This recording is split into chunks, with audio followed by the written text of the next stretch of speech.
this computer. Hi, Nancy. So where's my cheat sheet here? Okay, so Ed started keeping bees with his wife, Marianne, 8 years ago to keep himself occupied and out of trouble once he retired after 35 years as a mechanical engineer. And in his spare time, Ed completes his own household engineering projects, helps Marianne with her delicious gardening projects, and he served as, well, he is currently past president of the Mecklenburg County Beekeepers Association.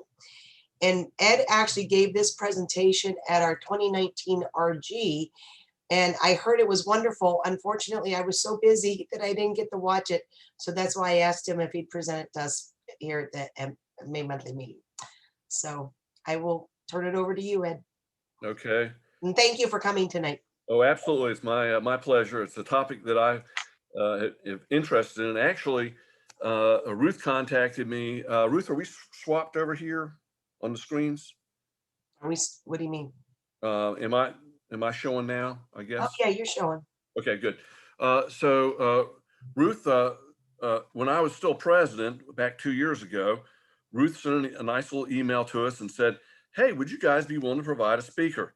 And so, you know, the idea of normally what I do at those requests when I was president, because I had plenty of other things to do as president, I would hand those out to other members who were interested in doing it. But that just looks so enticing to be able to talk about bees to the Mensa organization. I said, no, this one's mine. I'm going to get to do this.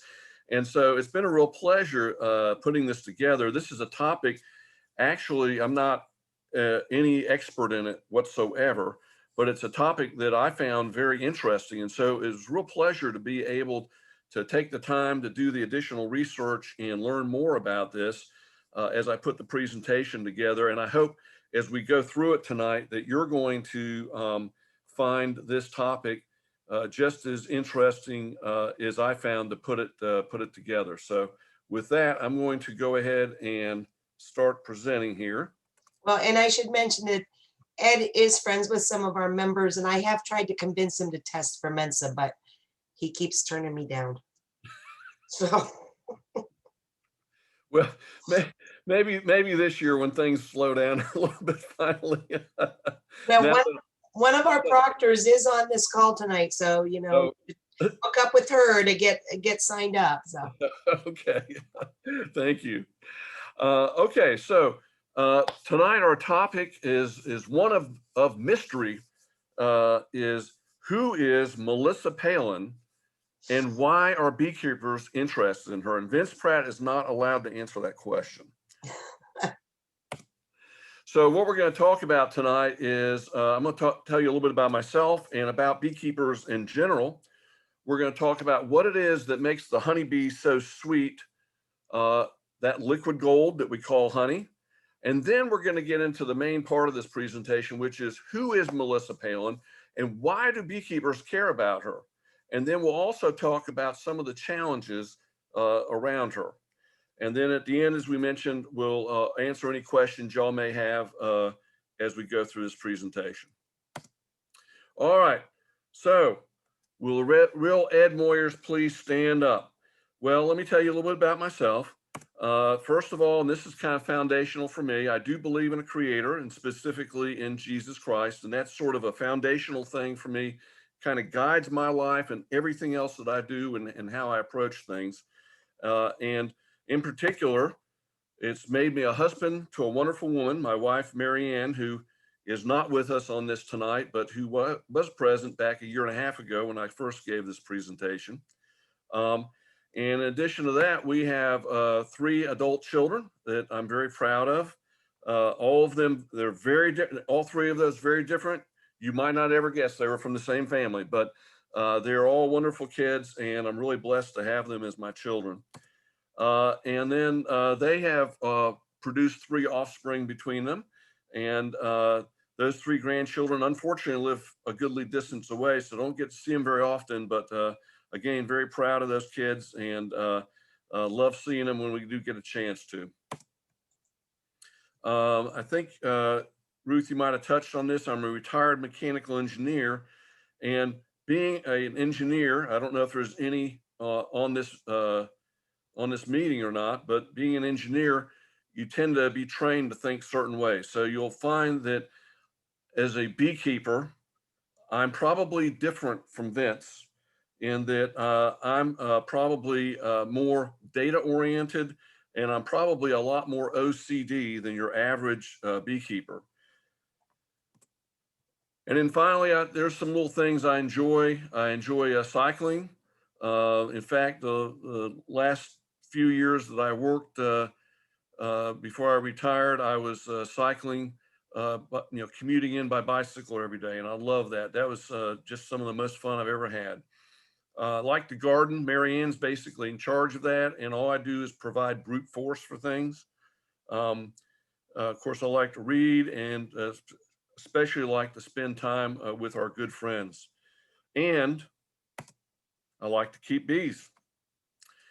So, why keep bees? In my case, you'll talk to some beekeepers, a lot of them actually, who they've got beekeeping in their blood. They've had family members, whether it was uncles or their own parents or grandparents that kept bees, and so it was kind of in their blood and came through in the family. For me, I had a close friend at work. We worked together for about half a dozen years, and we worked on the same projects, and so we're shared a lot of windshield time driving from location to location, and talked about a wide variety of things, including his beekeeping activities and the fact that his father was a beekeeper and what he had learned from his dad. So that sort of got me started thinking, and I got the bug a little bit. But I waited a number of years after that. And in the meantime, my wife, Marianne, she has a number of pollen allergies and was on like 4 different medications for these allergies. Well, we read about how eating local honey would help you. And so we thought, well, why not go ahead and buy some local honey and try it? So we found some beekeepers who lived nearby and sold their honey and bought it on a regular basis. And I'll be daggum if she was able to get off some of these medications. And so we naively thought, well, why don't we, instead of paying these people all this money for this local honey, why don't we just get our own bees and keep our own bees and make our own honey? We had no idea how much money you can spend keeping bees. Another thing is, of course, it doesn't hurt that I like honey. And then started thinking about doing this around the time I was approaching retirement and our youngest was leaving for college. And I kept on thinking to myself, I need something to help me stay out of trouble, not to be pestering my daughter who's in college, and not to pester Marianne so much at home. So I said, Marianne, how would you feel if I went to this upcoming bee school that the local association's putting on? And she looked at me and said, yeah, that'd be okay, but I'm going with you. She wanted to make sure I didn't get in trouble. So it's turned out that beekeeping has been a great retirement hobby.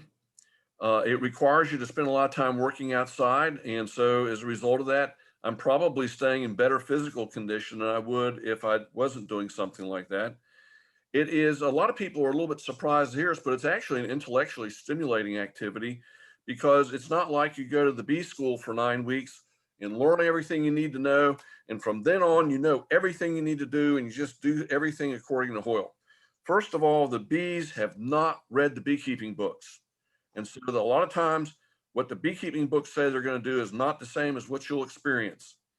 And another thing is, like all scientific endeavors, the science behind beekeeping continues to evolve and change. A great example of that is the varroa mite, which is a deadly pest to the honeybee that was introduced into North America back in the 80s. For decades, it was believed that the varroa mite, which attaches itself to the honeybee, was sucking the blood out of the honeybee. Well, research that was done here just a few years ago by a young man, I think he's in his 20s, in fact, turns out that they are not sucking honeybee blood, they're sucking honeybee fat. And that actually has its own negative problems, perhaps different, maybe even more serious than if they were sucking the blood. You'll never have to feel like you're alone if you go to a party or a dinner or anything, because if people are kind of quiet, I find that all I got to do is mention something about being a beekeeper, and before I know it, we've got a great conversation going. And then finally, we get to sell a little honey on the side. And really, for us, that's not so much about making money as it is about meeting people. And we've met a bunch of our neighbors that we would probably never meet otherwise, and have actually gotten to be good friends with some of them just because they found out about us having honey to sell, and they came by, and we spent time talking and got to know one another a lot better. What about other beekeepers? Well, beekeepers are typically put into three categories: hobbyists, sideliners, and commercial beekeepers. Most beekeepers, like me and Marianne, are hobbyist beekeepers, and those are typically folks that have, I don't know, say in the neighborhood of 25, 30 hives or less. They're typically managing them out of their backyard, or like us, they may be managing out of their backyard plus 2 or 3 other people's backyards. They may sell some honey or they may not. But and some of them may do a better job of keeping their bees than others. Some of them are more serious, like we are, about making sure the bees are treated for the pests and that sort of thing. And then you have your sideliners. The sideliners are folks who have a regular job and that's their main source of income, but they like to spend a lot of time with bees. They may have up to as many as 100 hives. I don't know how they manage to do that. I can't do 100 hives. And they'll make honey and sometimes other products from those hives, and they'll make some extra money off of that. And they'll be able to use that money to either pay other bills or pay for vacations or pay for projects that they have to have done on the house or whatever. And then you have your commercial beekeepers, and these are the folks who are making an actual living off of it. They range in terms of what they do. Actually, for the majority of those, I would say the majority of commercial beekeepers, honey is not their primary income. It's almost like a side income.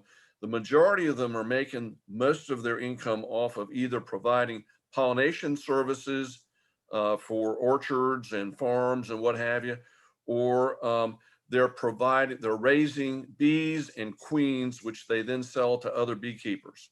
And that seems to be the primary income sources for commercial operators. Honey, most of them will produce honey, but honey's kind of like a secondary income for them. And beekeeper backgrounds are varied. As you know, I'm a retired engineer. My wife's a retired nurse. In fact, one of the bee inspectors here that's employed by the state of North Carolina is actually a former nurse. You'll have engineers, accountants, lawyers. We've got people, retired firefighters, just a wide variety of folks who get into beekeeping, and for a wide variety of reasons. So what do they typically provide? There's a variety of products that are typically produced or provided by beekeepers. That includes honey, and then wax and derivative products from the wax, such as soap or chapstick or body lotions, candles, all sorts of different things that people make from the wax that they get from the bees. There's pollen. Although, to be honest with you, I don't personally know any beekeepers here in Mecklenburg County that actually produce pollen and sell it.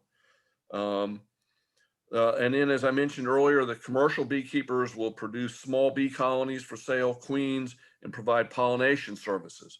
One other product that you may not hear as much about is propolis. Propolis is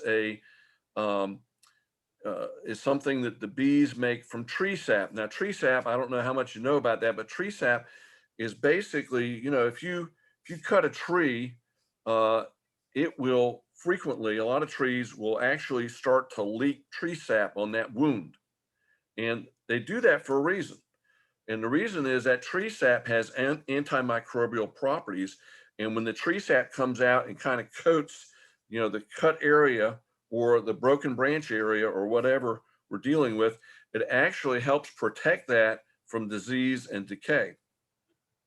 So the honeybees take that and they transform it into this propolis, and they will take this propolis and actually use it to coat the insides of the hive. So, you know, we'll build these nice, pretty, fresh, nice lumber smelling beehives, you know, boxes, and set them out there, and you'll look a month later, and they, instead of being that almost white color, that because you're using pine for that, instead it's got this sort of yellowish brown color from the propolis.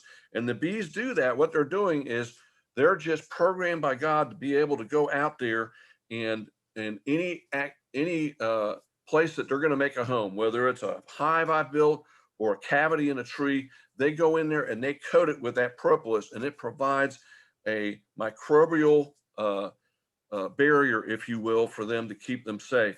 They'll also use it to plug small holes, and also just they've also used it if there's invaders that come in. People have found dead mice that the bees covered up with propolis when they invaded their hive. So they'll also use it to cover up invaders that they kill and they're too big for them to drag out of the hive. So then they just cover them up with propolis. So again, they don't have to deal with bacteria and other germs that those creatures might bring into the hive. All right, now it's time for some trivia. Again, as a reminder, please use the chat to post your answers here. Ruth, you ready? Yep, I'm ready. Okay, here we go. So our first question is, which state produces the most honey? Da, da, da, da, da, da, Don't be shy. da.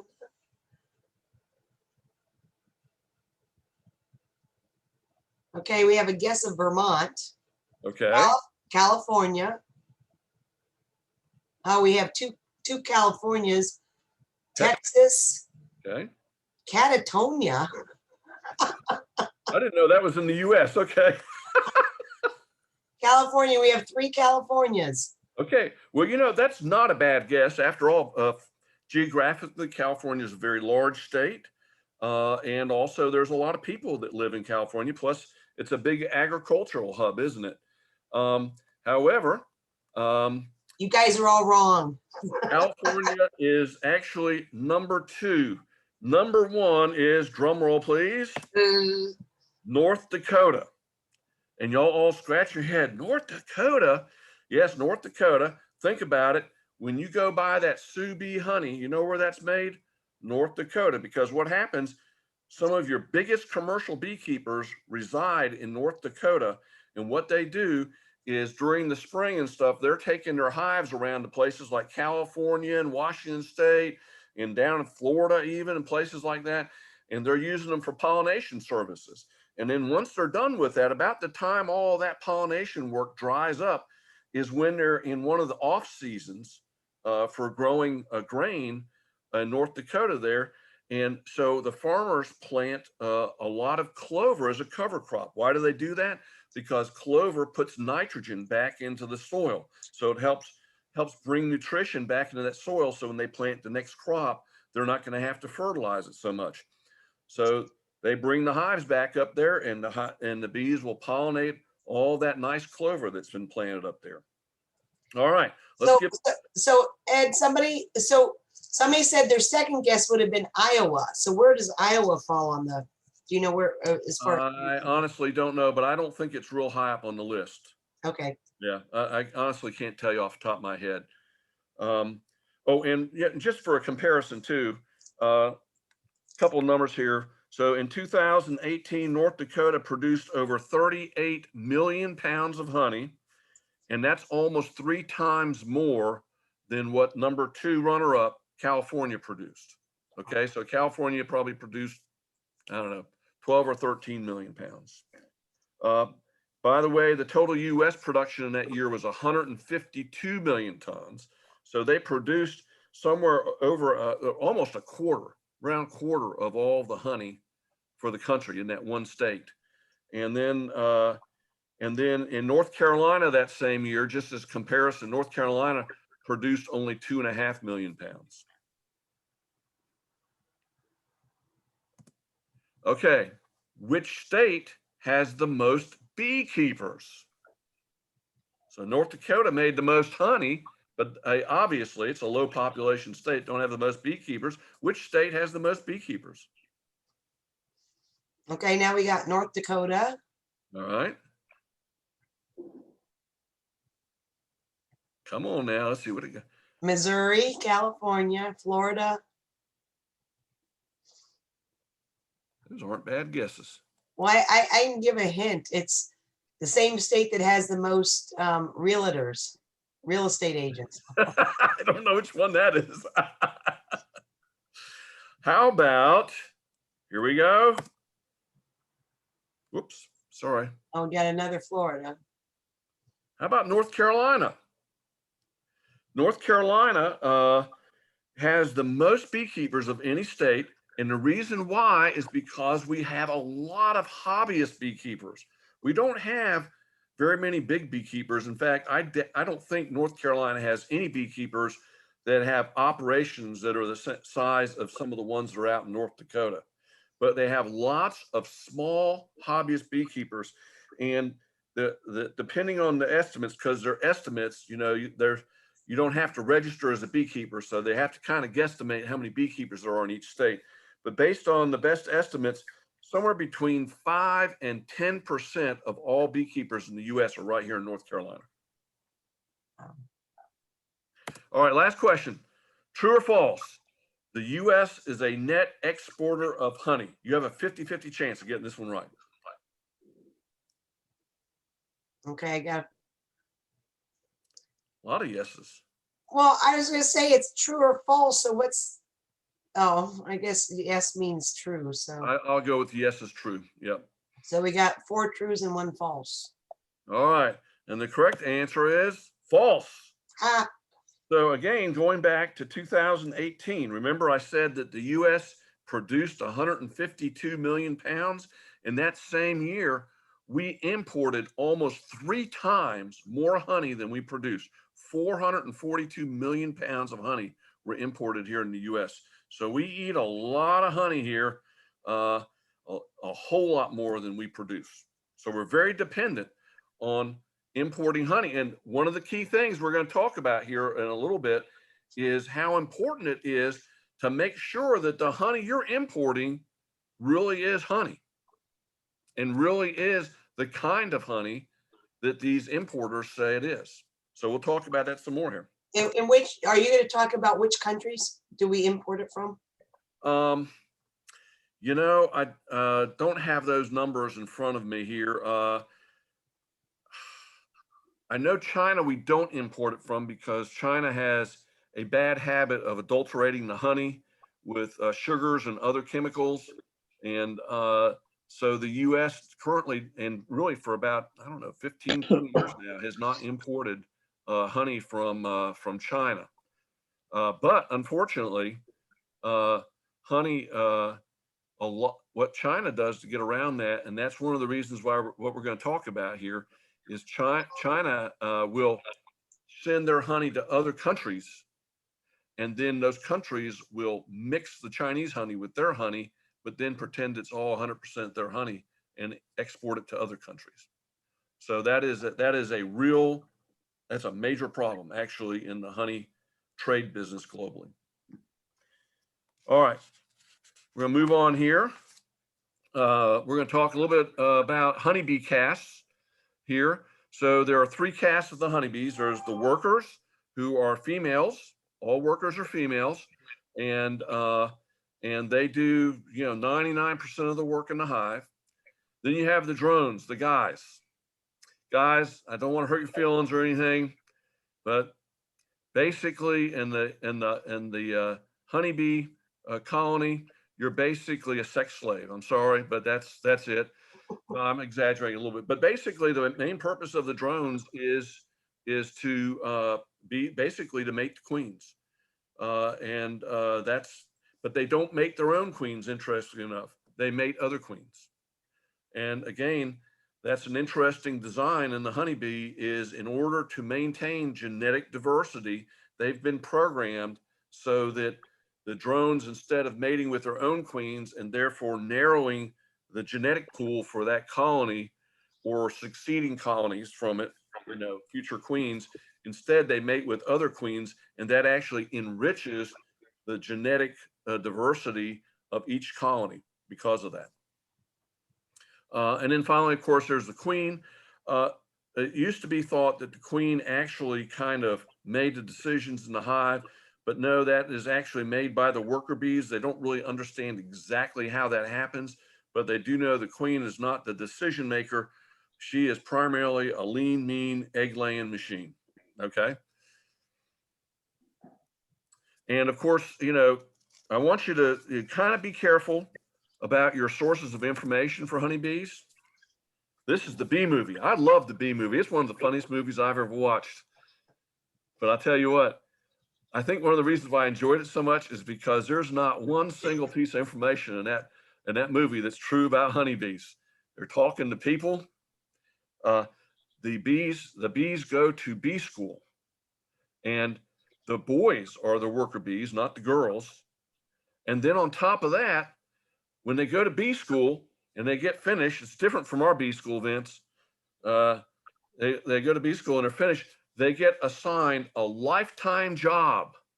Okay, sounds like a union worker or something, right? But no, that's not what happens. In fact, worker bees progress through a variety of assignments. They start out as house bees initially. That means they're doing jobs inside the hive. They're doing stuff like taking out the trash, feeding the babies. They're making new furniture, which we call comb. They're taking care of the queen. They also receive. They bring in when the bees bring in the nectar, they take that nectar from the forage bees and finish processing it and then depositing it in the cells for storing the honey. So they do a lot of work, and they do that for roughly the first 3 weeks of their life. And they have, during the peak of the summer, a relatively short life. During this time, what's happening is their wings and their wing muscles are maturing, and when they get mature enough, then they graduate to become forage and scout bees, with the scout bees, of course, being the ones going out finding the pollen and nectar sources. All right. So, and here's an interesting little slide here that shows the insides of a honeybee. I'm not going to go through all these things here. The main thing I want to point out here are two things. We've got here the honey stomach here. All right. And then downstream of that is the actual digestive stomach. So it's a little bit like a cow, but not. In that what's going on in this honey stomach, so when she comes in and gets nectar, it comes on down into the honey stomach. And in the honey stomach, that nectar is actually prepped and transformed into honey. So honey is not just dry nectar. It's actually processed by the honeybees in the honey stomach before they deposit in a honey cell to be stored as honey. Now, if she's a little hungry, there's a little valve here between the honey stomach and the digestive stomach, and she'll open that valve up and pass some of that nectar in, and she'll use that for her own personal needs. But the honey that is going into back into the hive for storage is segregated from the digestive system. So I don't know how many people here have read or been told by people, oh, well, all honey is bee puke. I've heard that one before. And that's not 100% true, because it never enters our digestive tract. Instead, it's processed and then regurgitated, but it's not got any digestive juices included with it. All right. All right. A little bit more bee trivia here. You ready? Which takes longer to develop from an egg to a newly emerged bee? A worker, a drone, or the queen?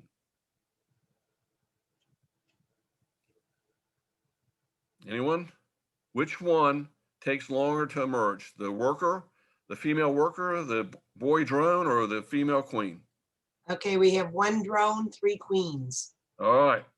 Well, congratulations Oh, and to 1 the more. drone, to the drone guesser. So the Right. drones take longer. They take 24 days to emerge from the time the egg is laid, as opposed to 21 days for the worker bee. And only, amazingly enough, and I still find this incredible, even though I've been keeping bees for 9 years now, even though the queen only takes 15 to 16 days from the time that the egg is laid to the time she emerges. I just find it incredible. Why it takes much longer for the drone, I have no idea. All right, next question. Which caste has the longest life? Again, worker, drone, or queen, and which one has the shortest? So which one has the longest life? Which one has the shortest?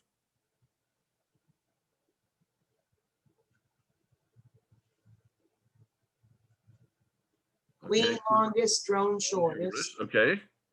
Who else? Worker, which one for the worker? Short or long? Queen longest, worker shortest. Okay. Anyone else? Queen shortest, worker long. Okay. Well, kudos to Becky Kumar. Hope I pronounced your name right. You got that one right. The queen is the longest. Queens can live up to 5 or more years, believe it or not. Although probably on average, most only live about 2 years. On the flip side is the worker bee, which during the peak season, when they're most active and they're working the hardest, they have the shortest lifespan, typically only running 6 weeks or 42 days during the nectar flow. So they spend 3 weeks as a house bee and then three weeks as a forager. And a lot of them actually die out in the field. What will happen to them a lot of times is they go out on that last forage trip, load up with pollen and nectar, and they're too weak or their wings are too shredded and they can't make it back to the hive. And so they die a very lonely life out there in the field. It's kind of sad, really. All right. What does the honeybee use her antenna for? Who wants to take a guess at that?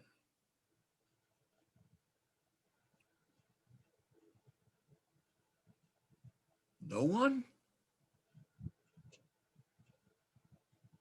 Smelling, directions, scent. Sending messages to other bees I see. Okay, yeah, sending messages to other bees. about where the honey is. Okay. All right. Well, there's some good things in there because she uses it for multiple things. The primary thing is smell, scent. So the honeybees don't have noses, so they use their antenna to be able to smell things. But they also use them for other things. And to be honest with you, I don't know what all things are. I think they probably may use it to a certain degree for direction. I know that the antennae are also sensitive to pressure changes. So it kind of gives them an early warning if a storm system is moving in or something. The pressure's changing. They know to head back to the hive so that they don't get caught in a rainstorm, which you can imagine a hard rainstorm be pretty devastating to a honeybee hanging around outside. Final question here. How do bees communicate? Anyone? Okay, movement, dance. Yes, very good, Becky. Okay, and Greg also. Anyone else got any other things? Wings. Okay. All right. Honeybees communicate in more than one way. First of all, they communicate via scent. All beekeepers are trained in the beginning to avoid eating a banana before you go out and work with your honeybees. The reason why is the smell of a banana smells very similar to what we call the alarm pheromone that bees issue. And so when bees believe there is danger, or when they sting you, they will put out the alarm pheromone, and that will get other bees excited, and they're going to come after you. And so one of the things you learn is, like during the summer months, my wife can't get me to eat bananas because you know what? Every day I never know if I'm gonna be out working with bees. So it's like, nope, no bananas today. Sorry. All right. The other way is through vibration, and a vibration, of course, can occur in multiple ways, but one of the key ways it occurs, as you see down here in this picture at the bottom of the slide, is, as a couple of people suggested, is through the waggle dance. So it turns out that beeswax is a very good transmitter of vibration. And so when the honeybee wants to communicate via the waggle dance, as she is dancing and shaking her tail back and forth like that, she's vibrating that honeycomb. And the other bees around her are able to feel those vibrations, and that's how she communicates the information to them about this really great source of pollen or nectar that she's found, and she wants them to come visit too. All right, so let's talk about honey, that liquid gold. So of course it's derived from floral nectar, can also be derived primarily during times when the nectar flow is low, when there's not a lot of plants blooming. Bees will also sometimes collect honeydew, okay, which I think is primarily a result of aphids biting into plants. And they'll collect honeydew that the aphids have produced, just like the ants will, and they will bring that in and use that to make honey also. Floral nectar includes a lot of trace minerals, and so as a result of that, so does your honey that you eat.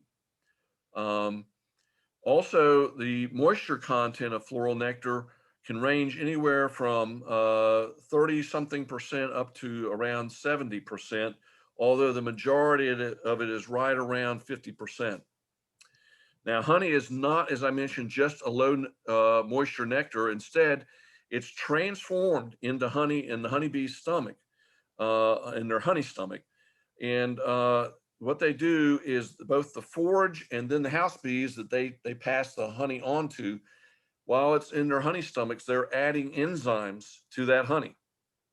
What that does is it creates amino acids in the honey, and also transforms what is primarily sucrose in the nectar into fructose, a combination of fructose and glucose, which is really a better source of sugar for most of us.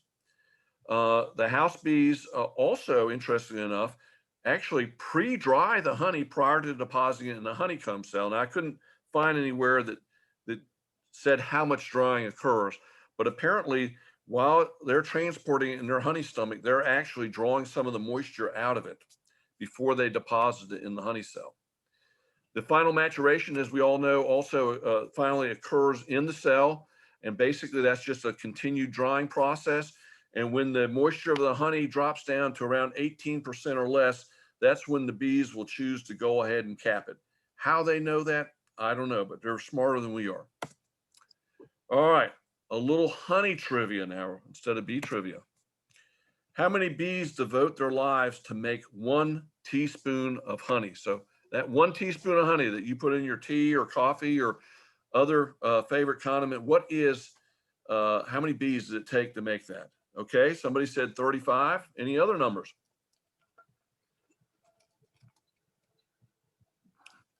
Okay, good. Well, Nancy, you came the closest to anybody. The accepted number, normally accepted number within the beekeeping community is 12. All right. Okay, next question is true or false? Water is lighter, that is less dense than honey.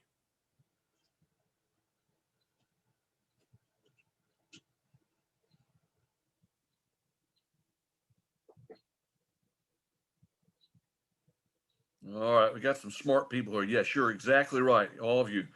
True, water is lighter or less dense.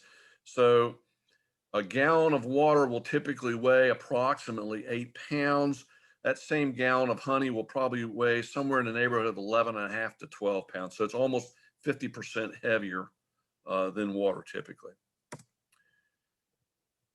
Oh, there it is.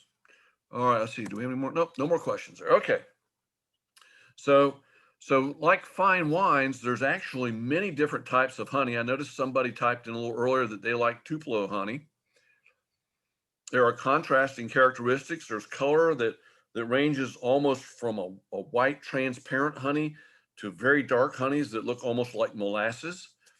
There's a wide range of smells and flavors, fruity smells and flavors, minty, stuff that has a real heavy, strong flavor, kind of like molasses.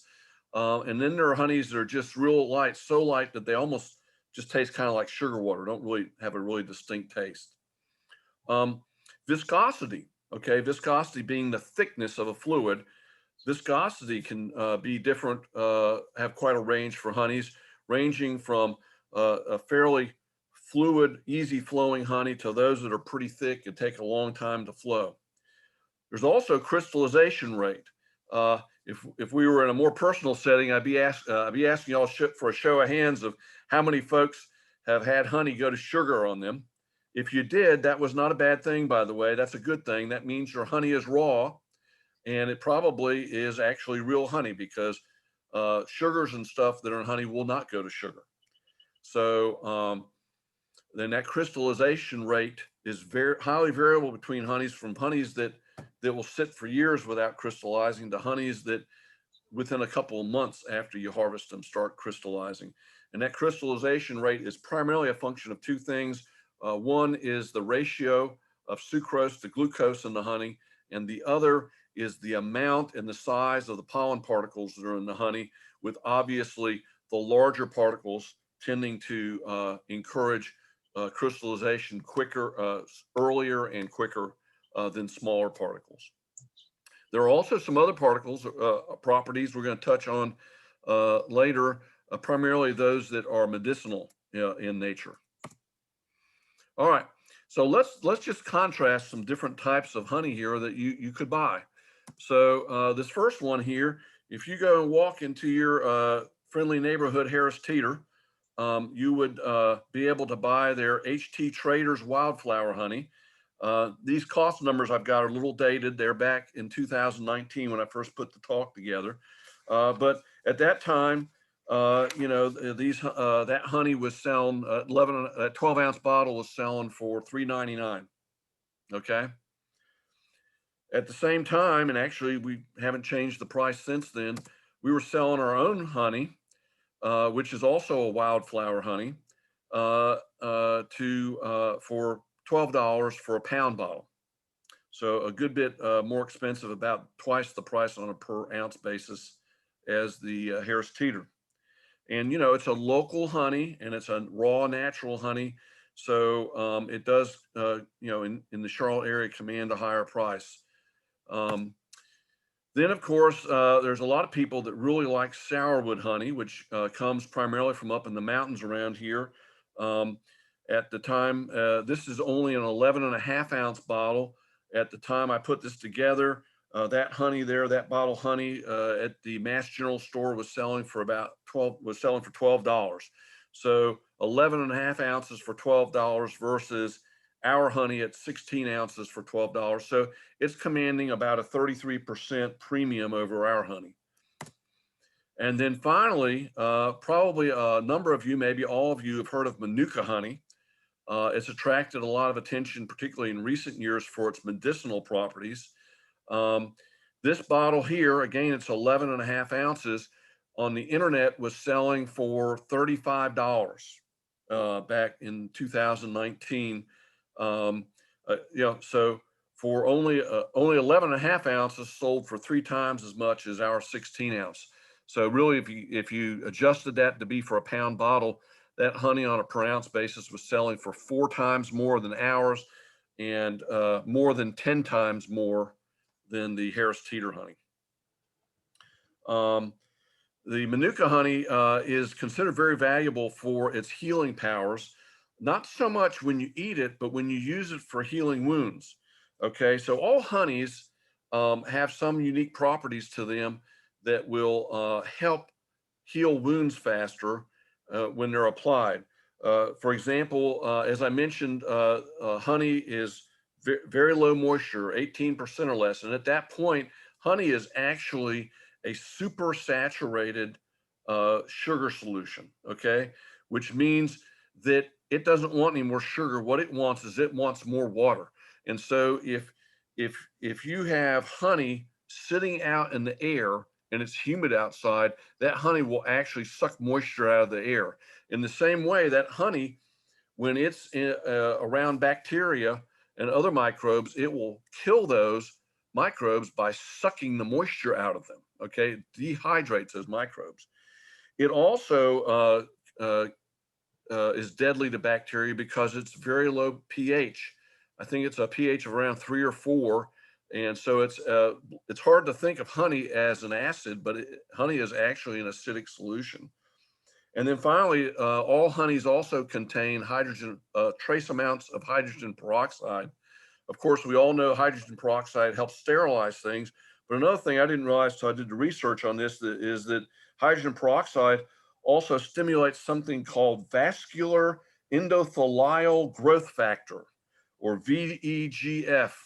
And VEGF promotes the growth of new blood vessels. So when you put that on there and you get that hydrogen peroxide in direct contact to the wound, it's helping stimulate the regrowth of blood vessels around that wound, which will, because you're getting more blood to it and you're getting more nourishment and oxygen to the wound, helps it to heal quicker. All right.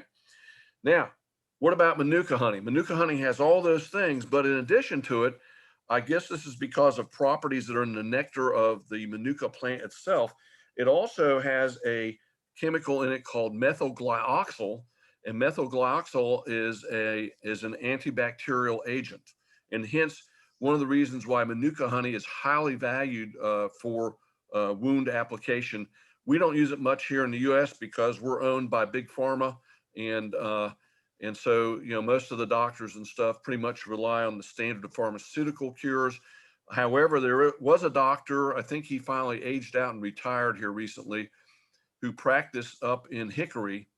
And I got to listen to him give a talk a few years ago.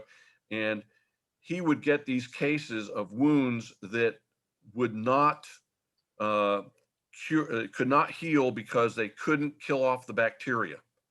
And so when all the other doctors gave up, they would refer these patients to them, and he would apply a combination light therapy and honey therapy. And he showed us these pictures of these, people. I'm sure some of y'all have probably seen pictures of people who have diabetes and they get these wounds that develop in their feet and legs, and they're just terrible, and they end up having to get amputated. Well, he would be like their last hope before they would get amputated. And he showed us pictures, showed the progression of the healing. And some of those, by the time they were finished healing, there wasn't even a scar there where the wound had been. It was just absolutely incredible. So honey does really, truly have curative benefits, and Manuka honey in particular, which is why it's valued so highly. It's also in short supply. And we'll talk about that here in a moment. In fact, I think we're going to talk about it here. Yeah. So of course, we've got all these different types of honeys. Most of them are valued simply because of their taste or other characteristics around eating them. But there are some, like the Manuka, that are valued for other reasons. So it becomes real important to be able to correctly identify, make sure that you're really getting the honey that you paid for, particularly when you're buying one of these premiums like the Manuka honey. All right.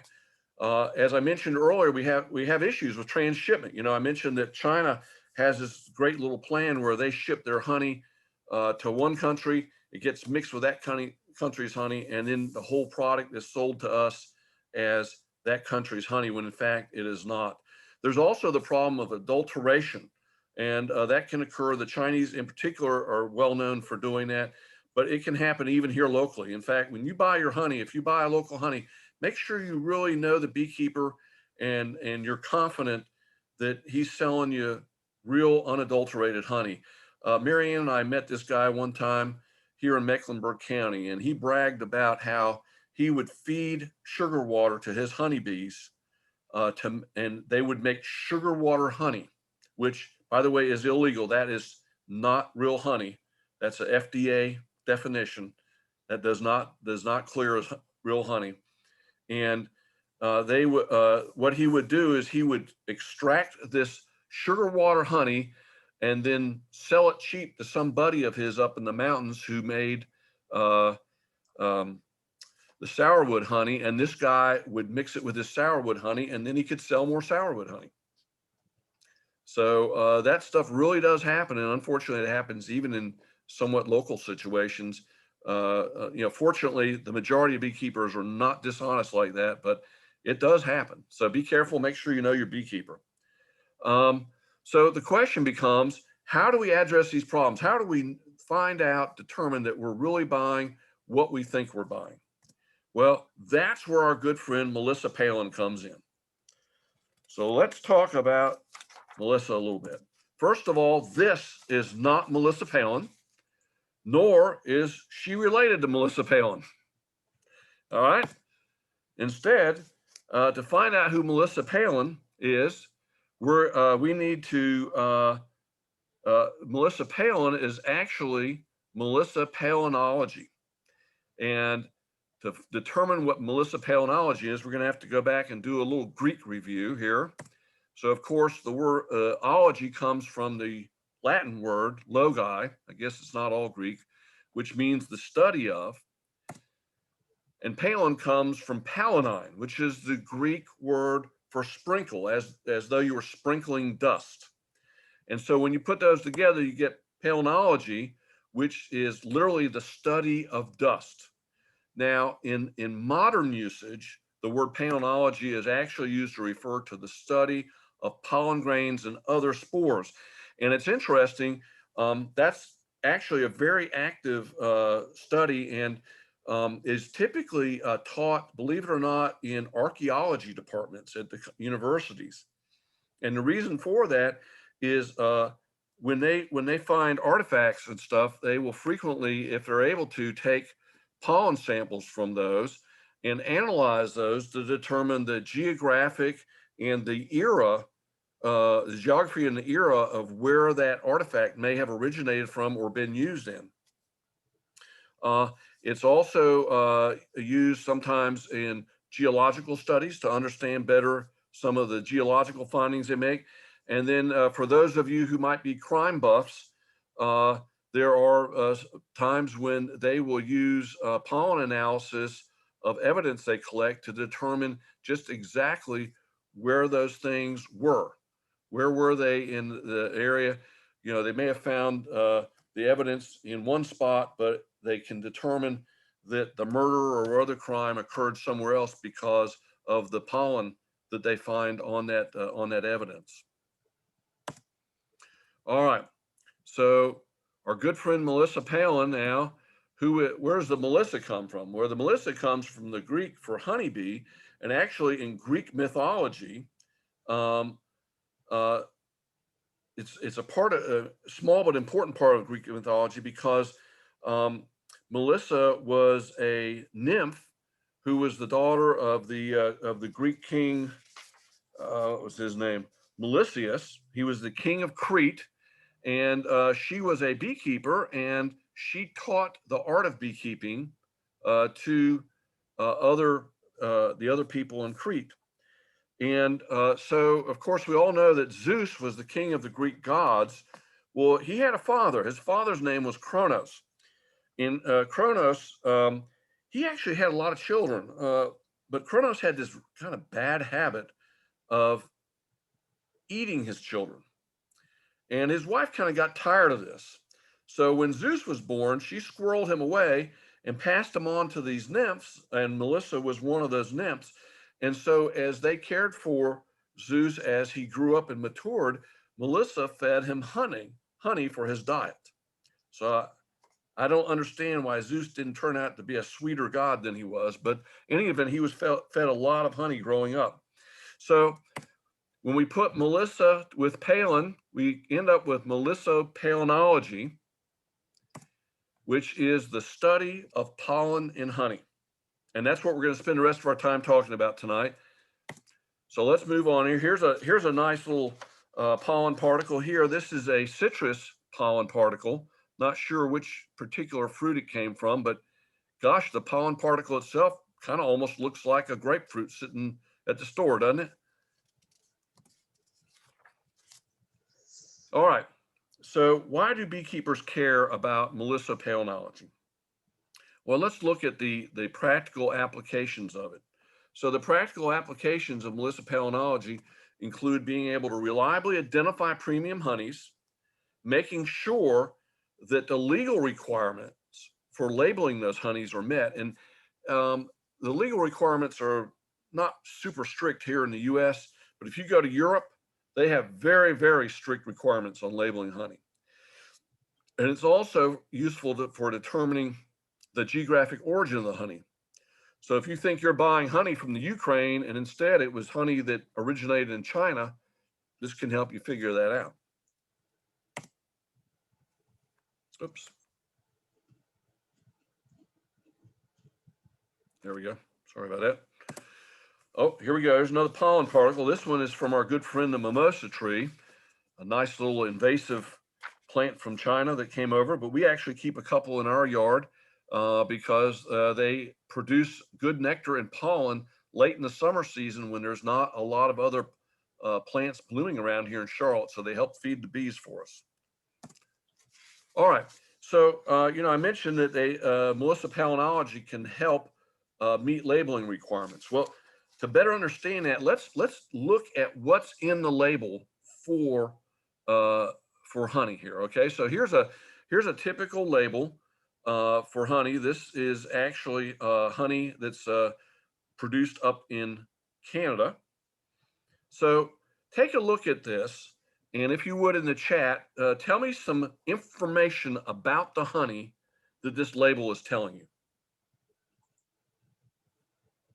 What information about the honey itself is this label telling us?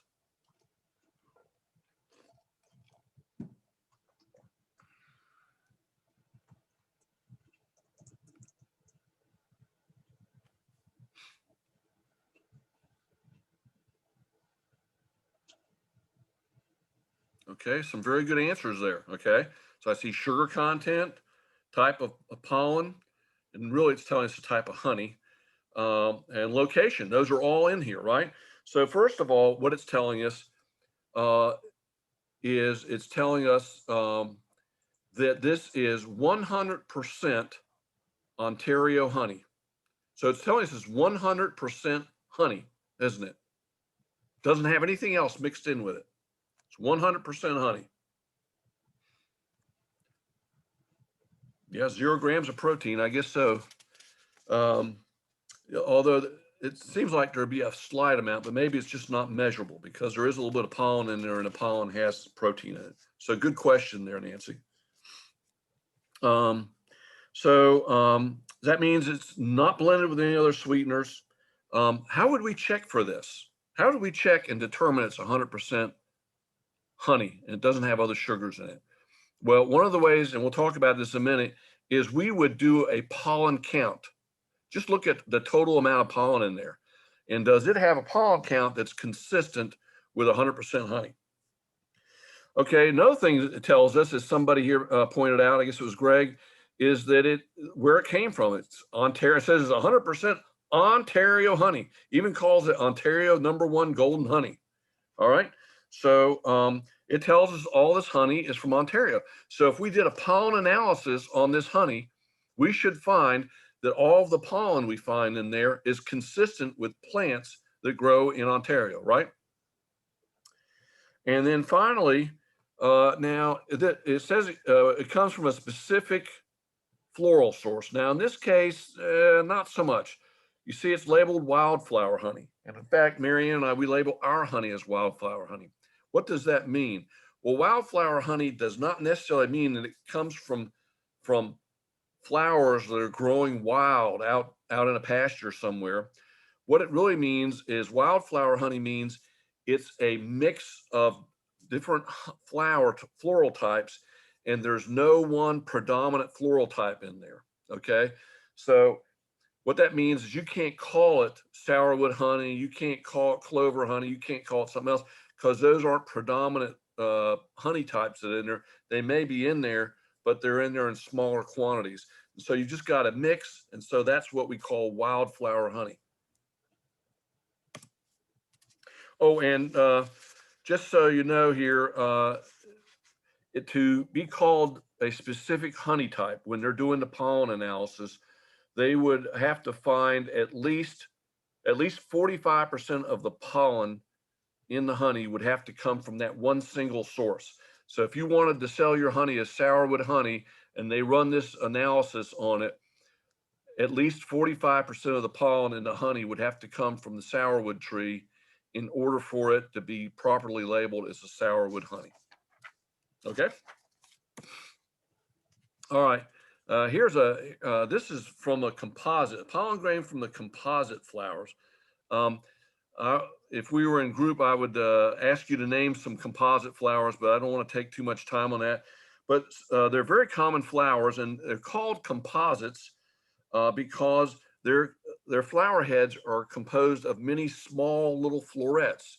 And so in the composite family are flowers we're very familiar with, including asters, daisies, dandelions, goldenrods, marigolds, lettuces, ragweed, sunflower, thistle, and zinnia, among others. This could come from, since it's not labeled as a specific one, could come from any of those. And I find it interesting that it comes from a composite, which means it has many little florets, many little flowers on it. Well, it looks like it's got many little things on it, a lot of little different florets on it, so to speak. So I find it very interesting. It looks like that. Okay, so let's look at an example of a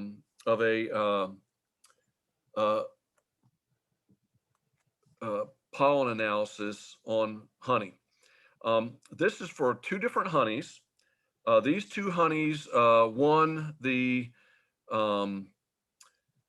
number 1 and number 2 award for our annual honey tasting contest here in Mecklenburg County back in 2018, I believe. And the club around that time, as the first place award started paying to send that honey, a sample of that honey, the winning honey, to Texas A&M University, where Dr. Vaughn Bryant runs a pollen analysis lab. And by the way, he is not in the entomology lab, department. He's not in the botany department. He is in the archaeology department for Texas A&M. So they sent that to him for analysis. And the guy that got second place said, "Hey, send mine off too. I'll pay for it." So they sent both of them off, and then he sent this analysis back to us. Now, I want to first tell you that his analysis included a much longer list of floral sources than what you see on this slide. But in order to get all the important information on the slide, all the floral sources that tested 0 for both samples, I took off. So these are the floral sources that came up with a non-zero number for at least one of the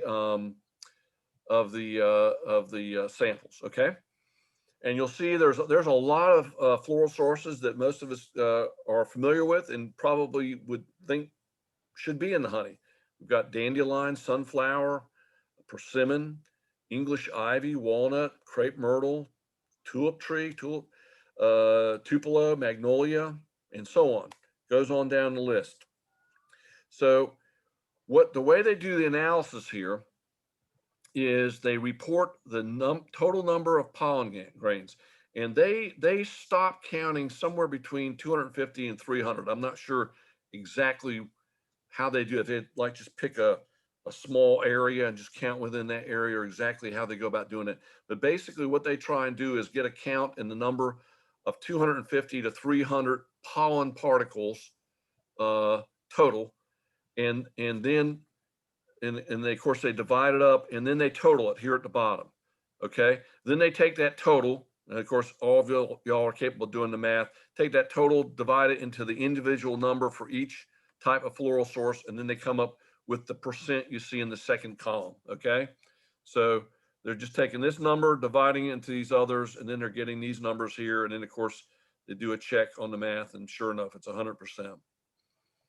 Same thing with this sample. So what I've done here is, you can see some of these are highlighted in yellow. These are ones that if you added them up for each of these honey types, this one here and then these three here, they total roughly around 75% of the total pollen in the sample. You can see here, this one here, the top two are nearly tied, and one of those is a combination of blackberry and dewberry, and then the other one is clover.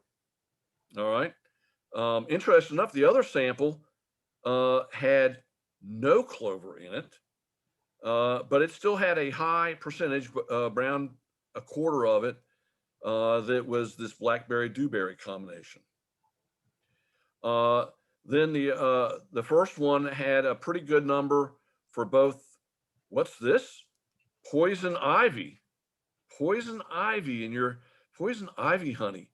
And actually, this came up at a meeting when we talked about this, and one lady that we have who came from Europe originally said that her mother would buy poison ivy honey with the thought, the belief, I don't know if it was really true or not, the belief that that honey would help inoculate her against poison ivy. In other words, she would not have allergic reactions to poison ivy, which, by the way, I'm very allergic to poison ivy. And it's kind of interesting. Both of these honeys have it. This one has about 15%. This one here, over a third of it is poison ivy.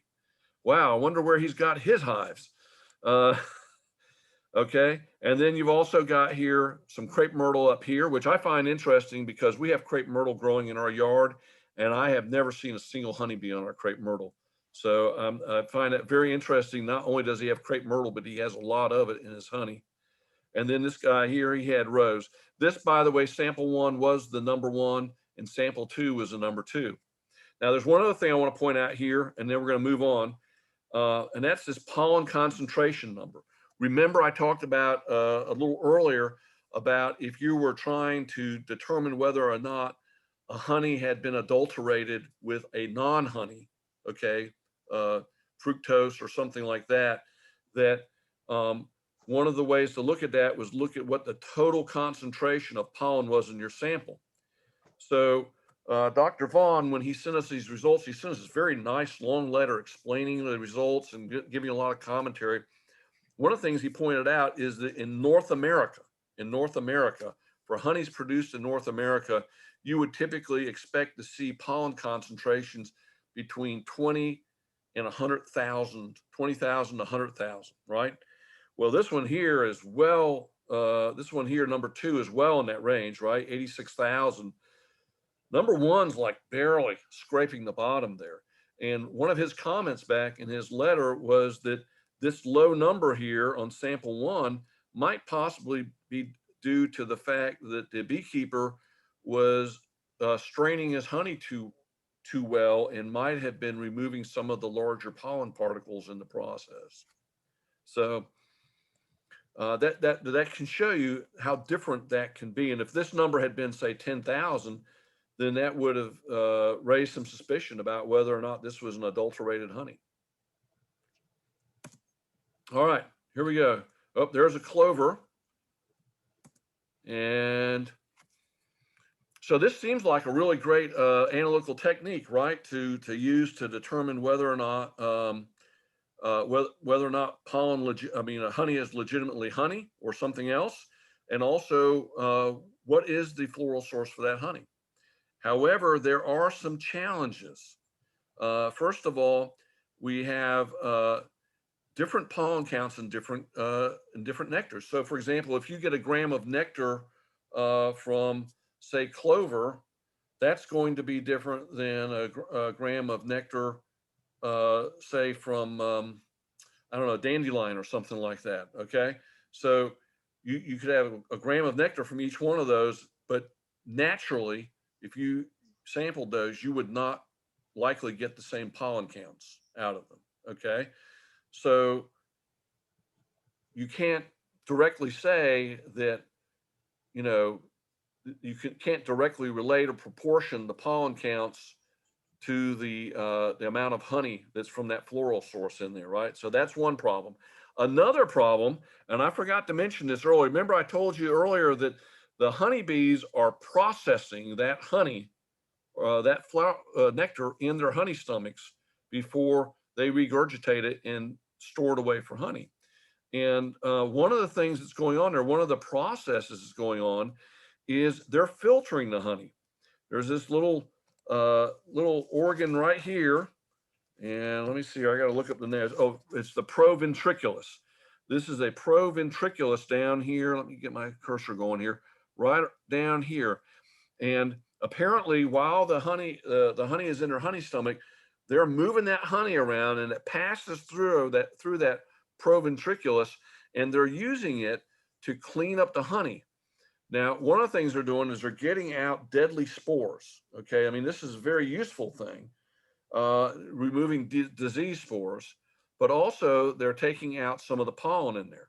So it's like, okay, so we've got different pollen counts and different nectars, and then on top of that, these daggum honeybees are filtering it, and that's affecting our pollen counts.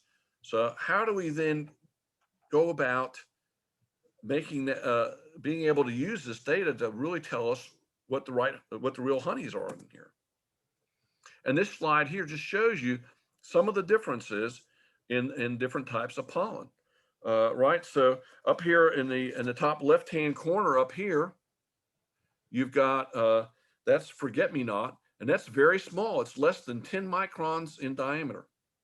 And then moving on here, you've got bird's foot trefoil, and that's, you know, a little bit bigger, about twice the size roughly. And then we move on down here to get to European bladdernut, and then flax.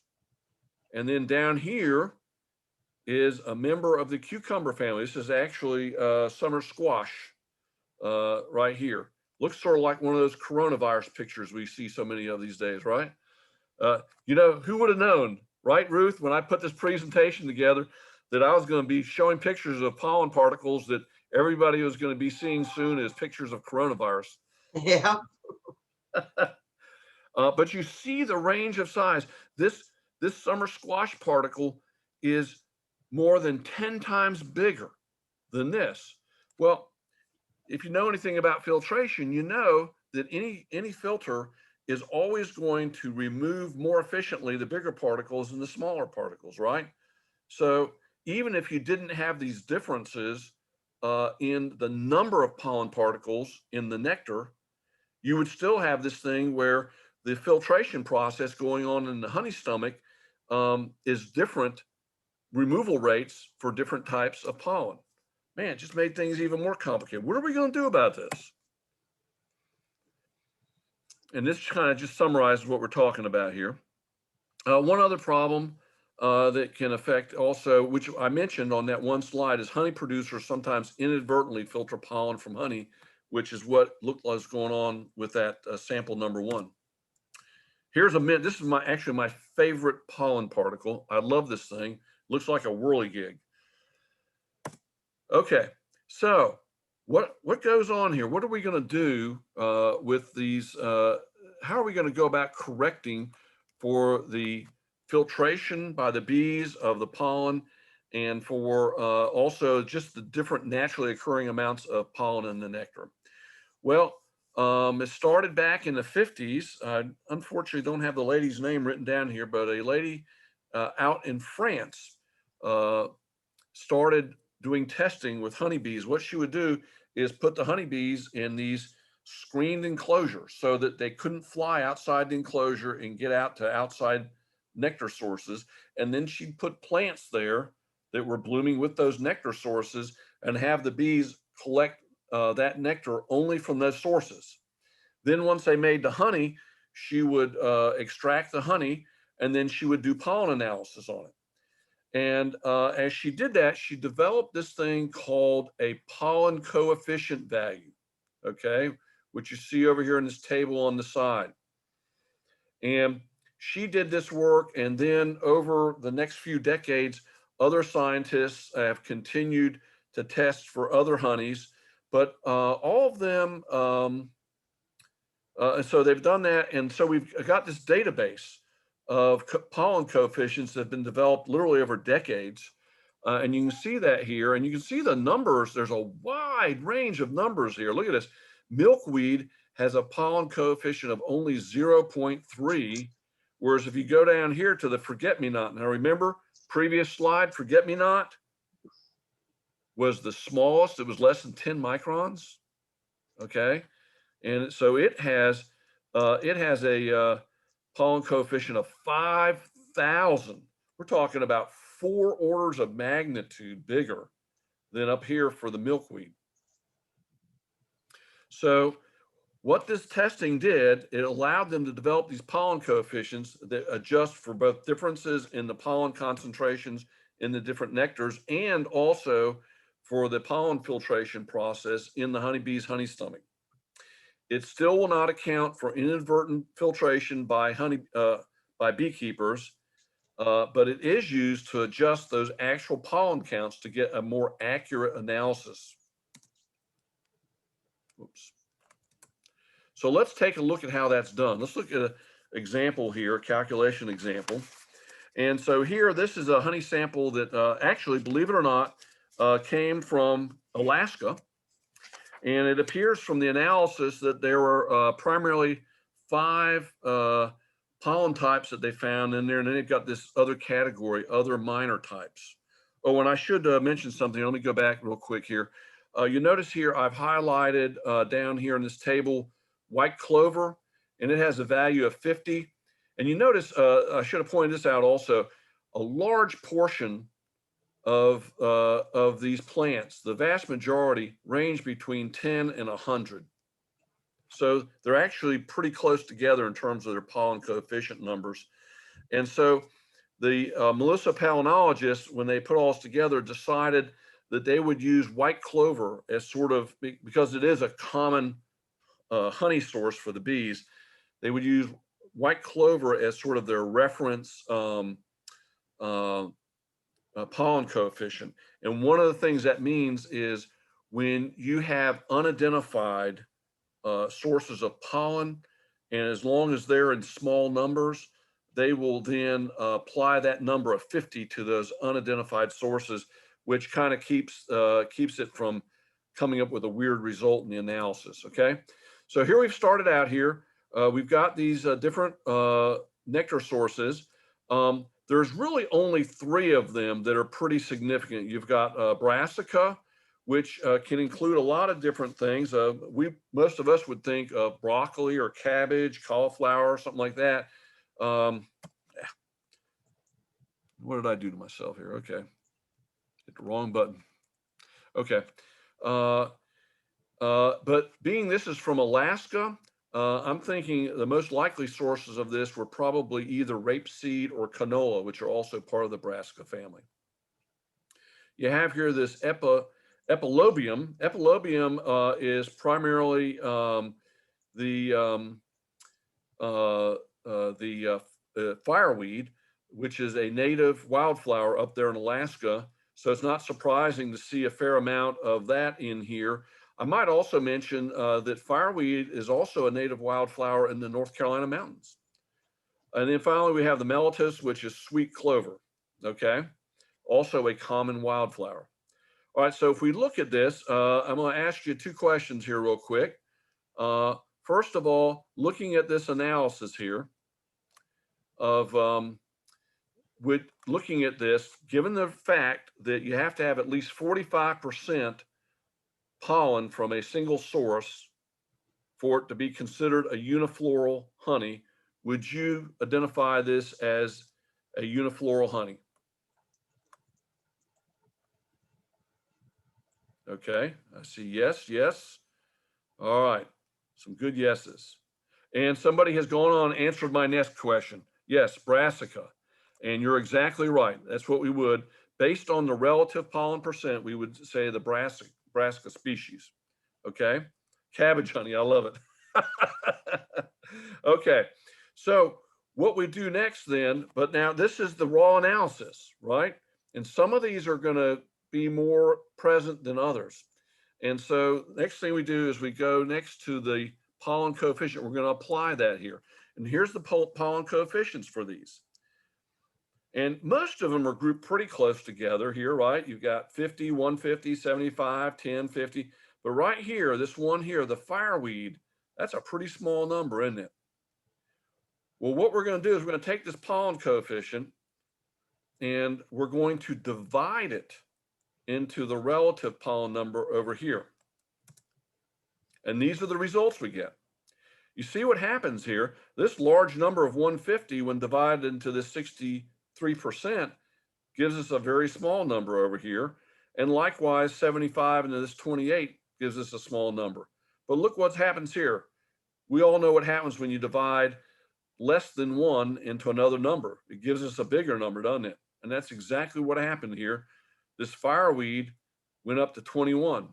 So what they do then is they take all these numbers here that they got, they add them up to a total, and then they divide this total number into each of these single numbers to come up with an adjusted percentage for each one of these. So now this now gives you the adjusted percentage that adjusts for that filtration in the honey stomach and for the fact that there's different amount of pollen for different nectar sources. If we look at this, again, would we call this a unifloral honey? And if we would, what would we, how would we label the floral source for this?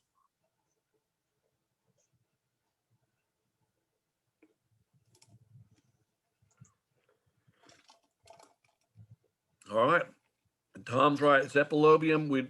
Given what we know about the epilobium up there in Alaska, we would probably actually label it as fireweed honey. And actually fireweed honey is a honey, and it's considered a premium honey that's sold up there in Alaska.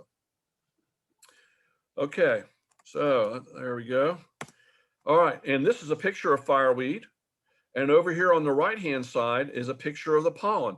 You see here, it's only about 4 microns in diameter. Very, very small. It's one of the smallest pollen particles that's out there. Okay, pollen coefficient issues. So we have our issues here on pollen coefficients that are out there. So it's not, yeah, we've done all this work, we've developed these things, but even the pollen coefficients themselves are not without issues. First of all, they've been developed over a long period of time by different researchers using different methods. And most of that work was done with what is today considered outdated sample preparation procedures. Also, I guess they have found out with time that different types of bees, for example, Carniolan versus Italian bees versus Russian bees, and these are all honeybees, they have different filter efficiencies. And then there's also the problem of a limited geographic representation. So not all areas of the world have done this work and have these numbers available.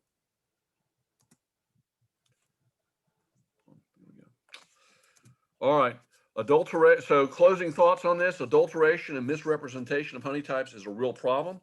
The Melissopalynology can and is used to help by identifying potential adulteration, differentiating unifloral versus multifloral, and providing reliable geographic origin of the honeys.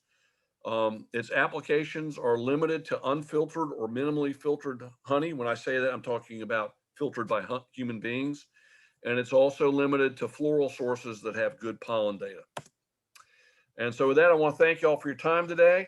If any of y'all have whetted your appetite for any local honey, encourage you to check out the McBee's organization website, where they've got a products for sale link on there. And some of the local beekeepers have got information on what they're selling there.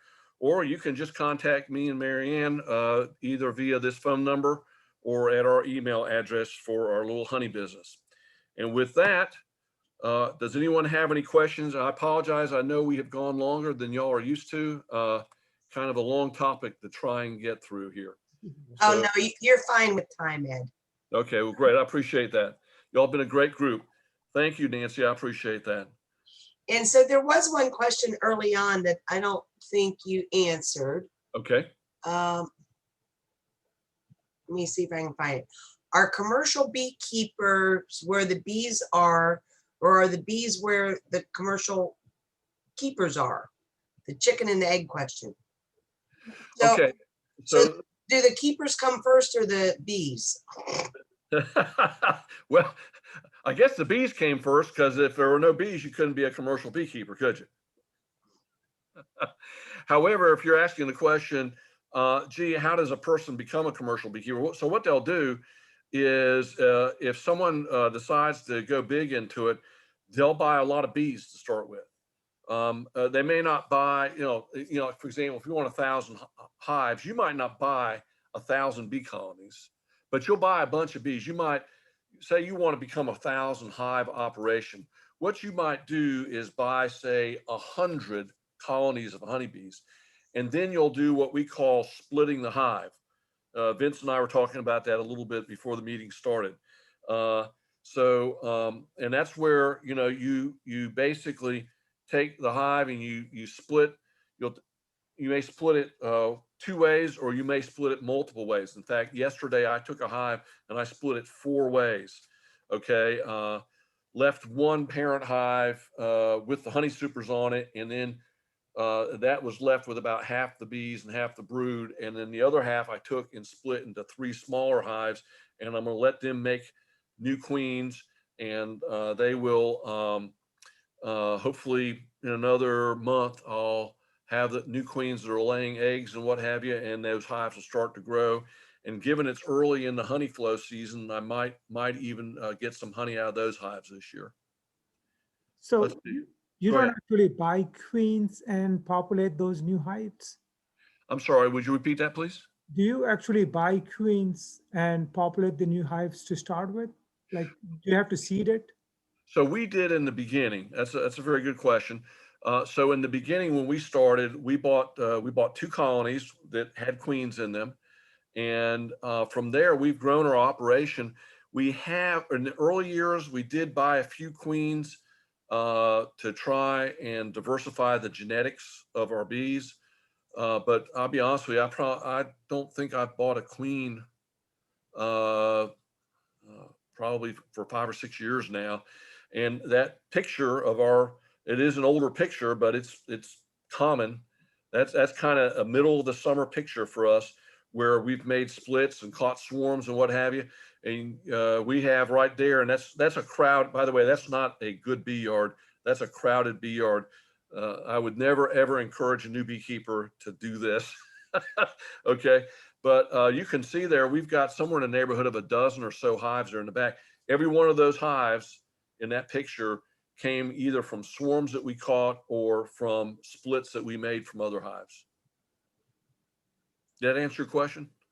So whenever you split it, you don't have a queen to go into the new split place. So do they kind of wait for 15 days to turn an Yeah. egg into a queen?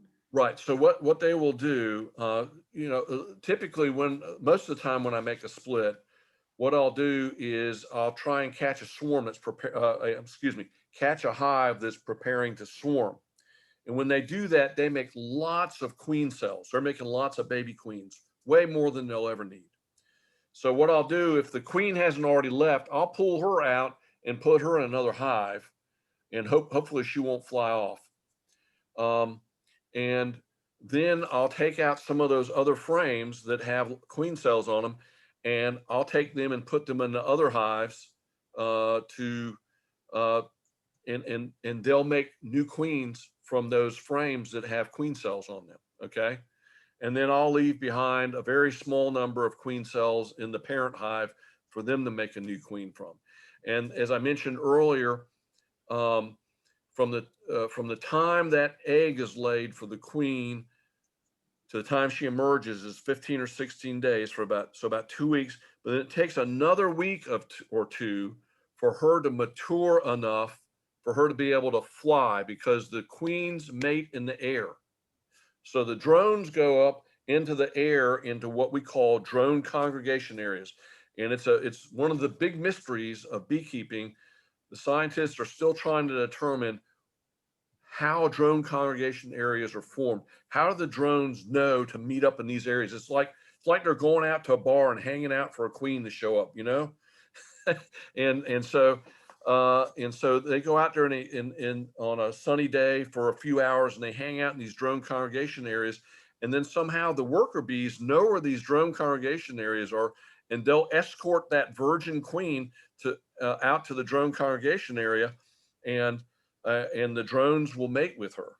And that will be a process typically that takes, you know, anywhere from a couple to several days. And a well mated queen, one that will have lots of sperm in her, so that she can lay, you know, eggs for a long number of years. Will mate with somewhere in the neighborhood of 10 to 20 drones, and some have been documented mating with over 30 drones. Okay, and they do it in the flight. I've seen a picture. I don't have it where I could show it to you, but I've seen it. It's a beautiful thing. This thing where the drone is mating in flight. I don't know how this person got this picture of it. It's really incredible. They got this picture, close-up picture of the drone mating with the queen in midair. But it's a really cool thing. So that's how it's done. So it takes her a few days to a week to get strong enough to fly for the mating flights, and then there's about another week, a few days to a week of mating flights, and then there's a few days, I guess, I'm not sure what's going on biologically, but there's a few days from the time she's finished mating to the time she's able to start laying eggs. So like I say, that whole process, you know, when you have to start a new queen to get to the point where she's laying eggs, that's typically about a month-long process. Okay. Did I finally answer your question on that? Or I give you too much information? No, no, no. Actually, there's a lot more information I would like to have. All right. Okay, so Now, question is, But there's a couple other questions in the chat first. yeah, let's go ahead and do those. Do the chat ones. Go ahead, Ruth. Are there other plants that produce a honey with similar claim properties as the Manuka honey? Not that I'm aware of. Well, that was a quick response. That was a quick, I mean, Pradeep said, and then how do you tell the difference between the queen, the workers, and the drones? it's one of those things that you learn to do with experience. So the drones kind of look almost like little tanks in the bees. They're kind of broad and short. So I call them like little tanks. That's what they look like. And then the other thing, the queens typically are longer, and the queens also, a lot of beekeepers laugh when I say this, but to me, you know, they've got the three parts of the body, and the abdomen, the back part, which is where all the sperm is stored and everything, and where she lays out of. To me visually at least, it looks like she's got a distinct set of hips. So a lot of times I'll identify that queen by those hips before I identify her by her length. But most beekeepers will tell you, oh, look for the longer bee, you know. But tell you what, hold on a second. We're going to use the camera. Hold on a second. I'm going to get you a little something.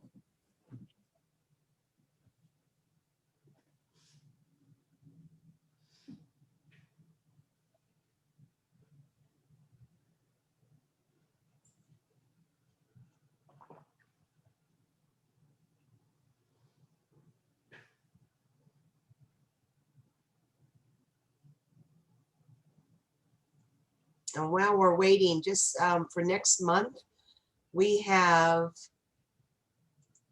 Dr. Brian Shahatsky from New Jersey, a University of New Jersey, will be presenting current trends in contemporary art. All right, let's see if we can make this work here. Oh, maybe not. Looks like it won't pick it up. Let's see here. I might have to get closer to the camera. Okay. Yeah, I think it's going to overwhelm. But you know what, Ed, why stop sharing? So, Yeah, right. Thank you. Yep. Let me stop sharing so we can do this. Down at the bottom. There you go. Yeah. So let's see here. Oh, see, it wants to cut the book out for some reason. You gotta turn your background off. Yeah. Yeah. Let me try that. Let's see here.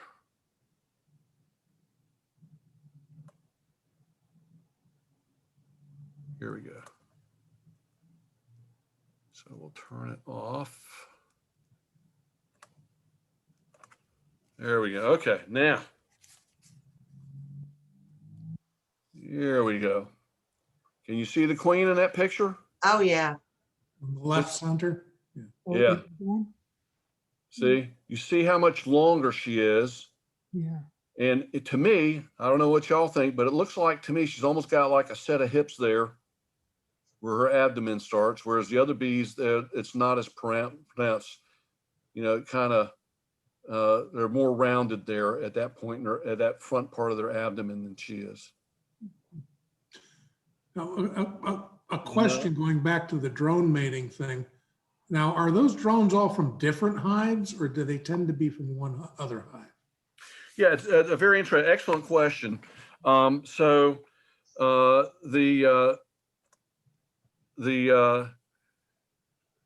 drones, so what they do is they will go to this drone congregation area, and nobody has figured out how they determine where that is or how they know to go there.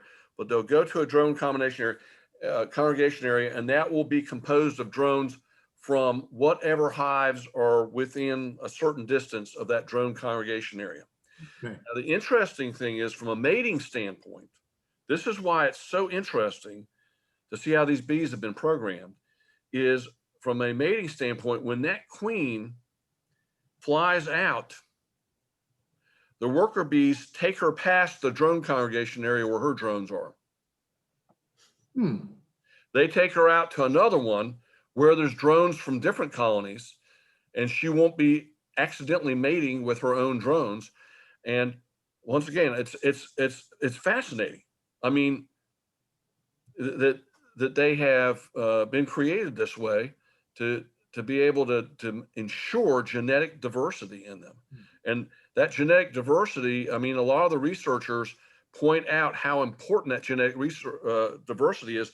One of the things they pointed out is, you know, we've been trying to breed bees for specific characteristics and what have you. And one of the problems with that is bees, even bees that we keep as livestock, because technically, legally, bees are livestock. They tend to, they still have a somewhat feral lifestyle. They're still going to go out and mate the way they want to mate. You can't take them. You can't collect a drone here and a queen here and mate them. Now, there are people that do artificial insemination, so that does happen, so to speak, but it's not going to happen in a normal process. So they go past other drone congregation, their drone congregation area, to another one and mate with those other bees, and ensures genetic diversity. And what they have found is, where we have tried to breed specific traits in or out of the honeybees, those honeybees tend to be less healthy than the ones if we just left them alone and just breed the way they want to. We may not get the characteristics consistently that we want, but they're healthier bees. The lifespan of queen is 5 years, whereas the worker bees and the drones are generally a lot shorter. That means queen is normally having babies from several generations of drones. No, she's not. No? No. So the queen mating is a once in a lifetime event. Oh. Okay. So she mates for that 2 or 3 or 4 days. And by the way, this is one of the hazards of queens who are made early. Okay. Because remember, I think I mentioned earlier that the drones get kicked out of the hive during the winter because they eat too much. So the bees start making drones again in late winter. But then it takes, in addition to the fact that the drones take longer than any other bee to emerge, 24 days, also there's a period of time, I forget what it is, seems like it's 2 or 3 weeks before they are biologically capable of mating, okay? And so if a colony loses a queen and they try and make a new one in late winter, early spring, a lot of times that new queen will not get well mated because there were few or no drones available for her to mate with, okay? And it's not like they say, oh, well, there wasn't anybody available. We'll wait till next week, Your Highness, and then we'll mate you then. No, it doesn't work that way. If she doesn't get mated in that short period of time there at the beginning of her life, she never gets mated, okay? Or she doesn't get well mated. Maybe she only mates with 1 or 2 drones, okay? and then they will quickly replace that queen if she's even able to lay eggs for it. Okay, so that's kind of how that works. So the amazing thing about that, by the way, she mates only once at the beginning of her life. Now, a typical hive, remember I said the worker bees in the peak part of the season only live for 6 weeks. So think about it. They only live for 6 weeks. In a healthy, strong hive at the peak season, you'll have 60,000 bees. And you have to replace them every 6 weeks. What that means is she's having to lay approximately 1,300 eggs a day. And remember, now that's during the peak time. So there are other times of the year in the fall, winter, and early spring, she won't be laying quite as much. But still, it's probably, you probably make a case that over the course of the entire year, that queen's going to lay somewhere in the neighborhood of 250,000 eggs. Okay. And then remember, I mentioned that the queens can live up to 5 years and typically live at least 2 years.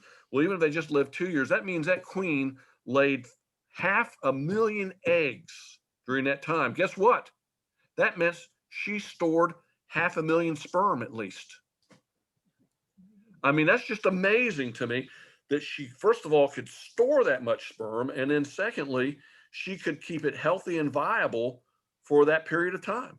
I think it's just absolutely amazing. Good thing humans aren't like that. Yeah, I guess so. No telling, we'd be overrun running the world, wouldn't we? Let's see, are there some other questions here? Yeah, are there more wild hives than managed hives? Becky, that's an excellent question. And unfortunately, I don't have a good answer for you because I would say odds are, at least in the US, there's probably more managed hives than wild hives. But obviously, they're not able to do a reliable census of the number of wild hives out there. So nobody really knows for sure. How about the count of bees? Are there more wild bees around? Like are there like more than half bees just by themselves and not part of a managed hive anywhere? Now, I'm not sure I understood your question. Repeat that, please. He's saying, are there more bees that come from managed hives than bees that come from wild hives? Yes, and you'll notice it. For example, when we started beekeeping back in 2012, and of course I was a little concerned because, some people don't like honeybees. They're allergic to them or they're just plain scared of them. And so I was concerned what sort of reaction we get. Well, some of the old timers that lived around here, when they found out we had honeybees, they'd start coming by and making comments to us like, "We are so happy that you've brought bees in. I'm seeing honeybees on my flowers for the first time in 10 years. So if that's true, that means there either were no or very few wild honeybees around to visit their flowers, right? So I would say, particularly in urban environments like this, and suburban environments, there's probably not a whole lot of wild bees. I know there are some because we'll get people call us up sometimes and say, "Hey, I've got a bunch of bees living in my tree. Will you come get them?" And usually our response is, "No, that's too high up." And besides, are the bees really bothering you? In most cases, they're not, But can you Well, they are incorporate European. I was going to say, can you incorporate wild bees into your managed bee hives? Well, not really, because I mean, they live as a colony. So, I mean, you could catch them if you were able, say, to extract them out of the tree and put them into a box. Yeah, I mean, I've known people do that, absolutely. But now you can't just get random bees to come into your hive. So they have to come over as a single colony. Does that make sense? Mhm. Yeah, okay. So nearly every bee everywhere is part of some colony or other. For honeybees, yes, that's true. We've had them, unfortunately, sometimes accompanying us into the house, and then sometimes we can't catch them, and after a day or two, they just die. They have to live in that colony because they can't figure out how to feed and hydrate themselves on their own. They have to do it within the context of the colony. Well, I was going to say earlier that these are European honeybees. They're actually technically not native, so it would make sense that managed hives might outnumber wild hives. Yeah, that's check here. I'm getting a low power. I'm going to move into another room here and plug my computer in while we're talking. Yeah, that's true. They actually European honeybees were brought over here in the first year or two of the establishment of the Jamestown colony. They're brought over by the English. But you know, I'd be willing to bet you that in the until this century, probably, you could have quite likely have had more wild bees than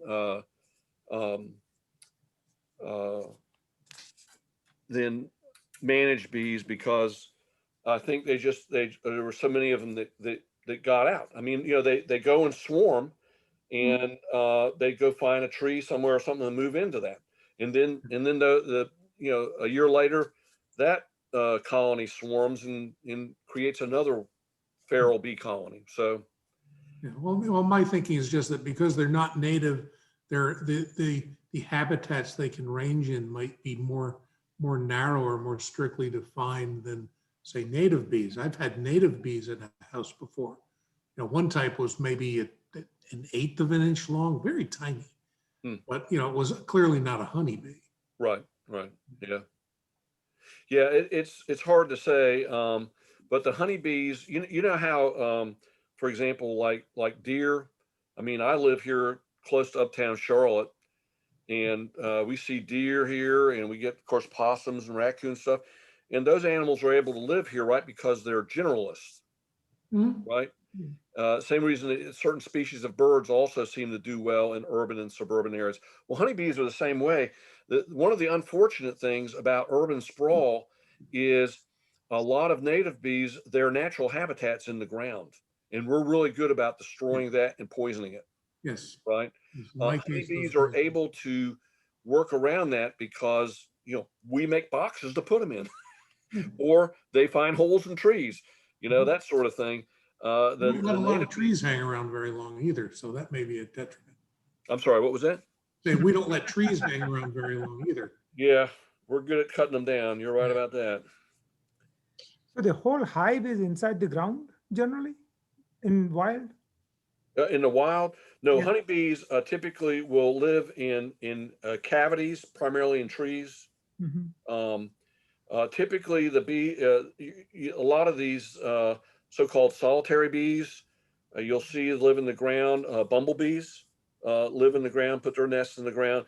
You know, if y'all are, you know, and you know, we're beekeepers, but we also are big on being organic in our practices here at our home, and so, you know, we haven't used pesticides. And when I say pesticides, I'm not just talking about insecticides. I'm talking about herbicides, fungicides, all these so-called asides.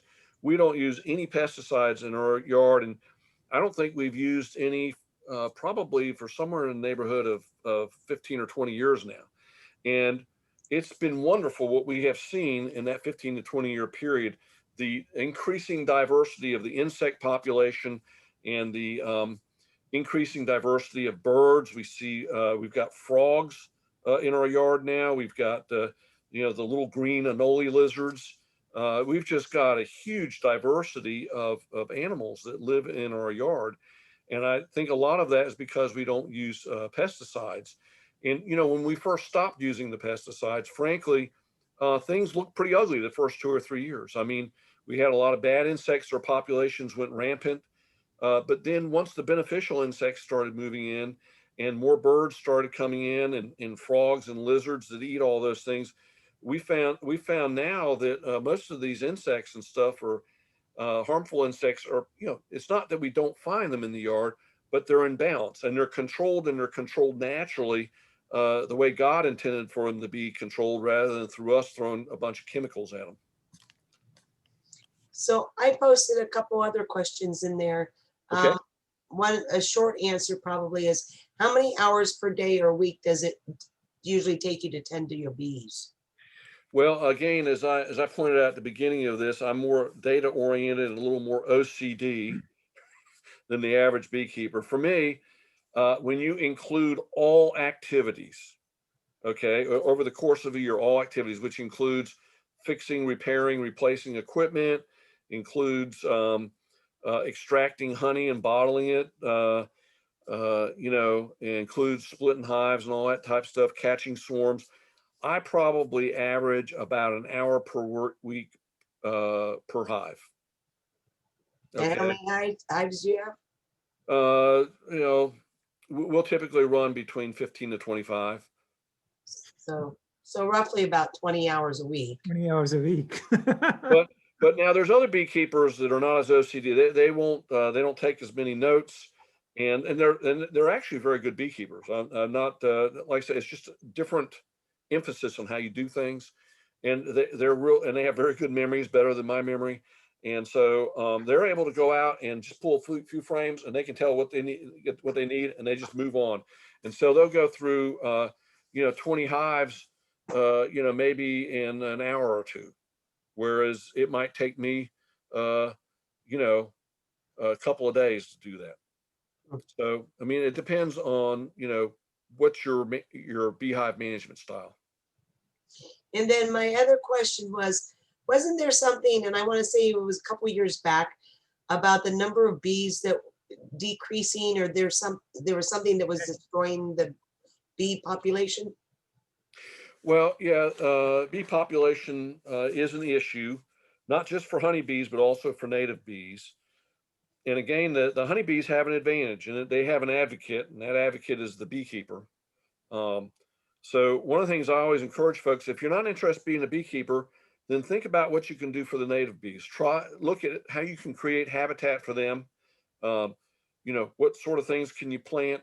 Is there areas of your yard that perhaps you can let go a little bit on the wild side, and you don't have to go in and dig into or till the soil year after year after year, so that they can build their nest there and they can live out of there and come out year after year.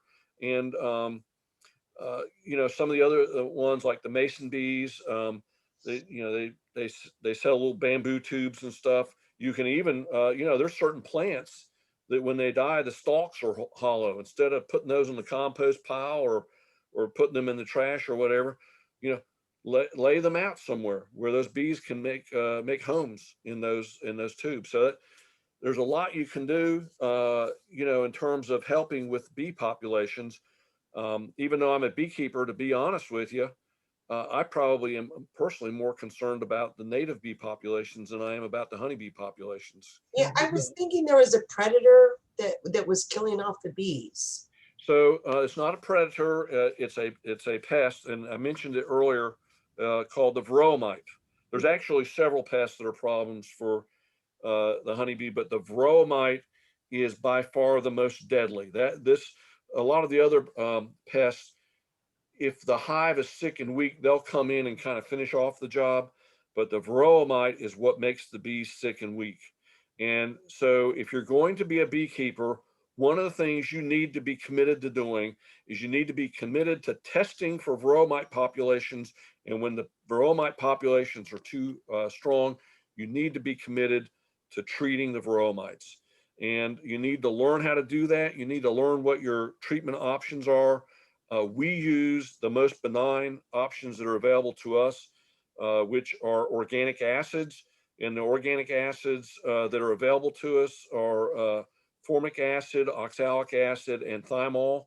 Thymol comes, of course, from the thyme plant. Oxalic acid is a chemical actually that is in a lot of plants, including vegetables that we eat. There are a lot of vegetables. No, it's caused me a kidney stone. It's a very nasty chemical. It's a nasty chemical if you get too much of it. You're absolutely right. Yeah. Yes. So there are certain vegetables you don't want to eat too much of, right? Spinach. Yeah. Spinach is the deadly one. Yeah, a lot of those greens. Yeah, now I think I remember a little more specifically. She was talking about like maybe five, maybe more, 10 years ago, there's all this talk about all the bee populations dying off, and they had all kinds of answers. Everybody was yelling about their favorite answer. One Sure. group said it was pesticides, another said it was global warming, and another said, you know, it was Bigfoot. I have no idea what they were saying, but it was all over the place. They even proposed cell phone transmissions at one Yeah, time. I don't know. But did they ever figure out what was actually going on there? Was it this mite you were talking about? Well, so what you're talking about is colony collapse disorder. And by the way, it's hardly even discussed in the beekeeping community anymore. It was a problem that came along, and it particularly hit the commercial beekeepers really hard. And I think one of the reasons it hit them hard is, to be honest with you, they pushed their bees really hard. I mean, you think about it. Stress. They're transporting these bees hundreds or even thousands of miles from place to place to place. And sometimes these places they take them to, the farmers want them to bring their bees there to pollinate their plants, but at the same time, they're spraying pesticides. So they're killing off the bees. And then, of course, the bees, I don't think, you think about it, even when you've got good shock absorbers, which most trailers do not have, there's a lot of vibration when you're on the road. These honeybees, what's one of the ways they communicate? Through vibration. What's that doing to them? What is that doing to them? So anyhow, the short answer is no, they never figured out the real cause of it. But here's the interesting point. A lot of the bee researchers and what have you, one of the things they did is they went back and looked at the history of beekeeping. And one of the things they found is, if you go through the history of beekeeping as recorded here, at least in North America, which is the best records we have, there have been periods of time where there would be mysterious kill-offs, die-offs of honeybee populations that nobody could figure out what caused. And they'd come along and kill off a huge part of the bee population over a several year period, and then it's like it goes away. So they don't know what caused it. Some of them like to blame it on this varroa mite, but they've never really actually been able to tie the varroa mite solidly to it. But they do point out there are these cycles, these death cycles in the honeybee populations that are unexplained. And they think this was just another one of the cycles, but because we now live in an age of TV and social media and what have you, it got really hepped up, right? Yeah, well, lots of animal populations have that kind of cycle. Okay. You know, so who knows? You're right. I mean, who knows? The good news is the bees survive, and actually, over the last decade or so, the managed honeybee population has been increasing here in the U.S. So, Well, that's good. All right. Anybody else? This has been a really great discussion. Y'all made this very enjoyable. You talked about human filtering as to how you take the honey out of the pipes. Good And question. the process, you end up doing some kind of filtering. Okay, so good question. So there's two aspects to that. So first of all, there's what I call, well, not what I call, what is called commonly ultrafiltering. And with ultrafiltering, that is something that is done by the companies that are selling the honey, the big producers, the big companies. And what they'll do is, you know, how many times have you ever been in the supermarket and seen a bottle of honey that had sugar in the bottom? I mean, I can't think of one. Can you? Anybody? No. I get it after a month or so at home. Well, but a lot of times, not even then. And so what they do is, you know, they process this honey and they bottle it, and then it's got to sit in storage and on store shelves for long periods of time. They don't want it to sugar up, because most people don't want to buy honey that's sugared up, or if they do, they say, well, give me a discount, right? So, so what they do is they ultrafilter the honey, and in the process of doing that, they take out most or all of the pollen. Well, now there's no longer any particles in the honey for the sugar crystals to form around, right? So that's one type of filtration, but now that's a deliberate filtration. Now, the inadvertent filtration that I was talking about in the presentation is where, so when I'm extracting honey and when I bottle it also, I will put, it's really technically, if you go in the literature, it's not really a filter. We call it filters, but it's actually a strainer. If you go and look up the technical definitions of strainer and filter, there's a break point in the size of the particles they take out that defines whether it's a strainer or a filter. So technically what we hobbyist beekeepers are using are strainers, but we get a little sloppy and we call them filters. So some of those strainers strain fine enough. Okay, why do we use them? So we use them when you're extracting honey, you're going to get trace pieces of pollen, or pieces, not just little pollen particles, trace chunks of pollen, pieces of wax, pieces of propolis, that sort of stuff that we obviously don't want to go into the honey bottle, right? I mean, you're not going to want to buy, most people aren't going to want to buy honey that's got hunks of wax or propolis or whatever floating around in it, right? So we strain that out. Well, some of those strainers have a fine enough mesh that you can possibly strain some of the larger pollen particles out. Okay. And I think that's what Dr. Vaughn was talking about in his letter back to the club when he did that analysis for us. Well, geez, that there's so many different things with honey and the pollen and propolis that you could probably give us at least another 5 talks. Oh, easily. Yeah. So, well, we have another RG coming up this year. And a couple of years ago, I was at one in Alabama, and that's how I thought about contacting, the beekeepers here, that we had somebody give us a talk there. And the 2 things I remember of her talk, now I'll remember all of your talk today, but 2 things I remembered was she had honey taste testing, which I thought was great because the honey definitely does have different tastes to it.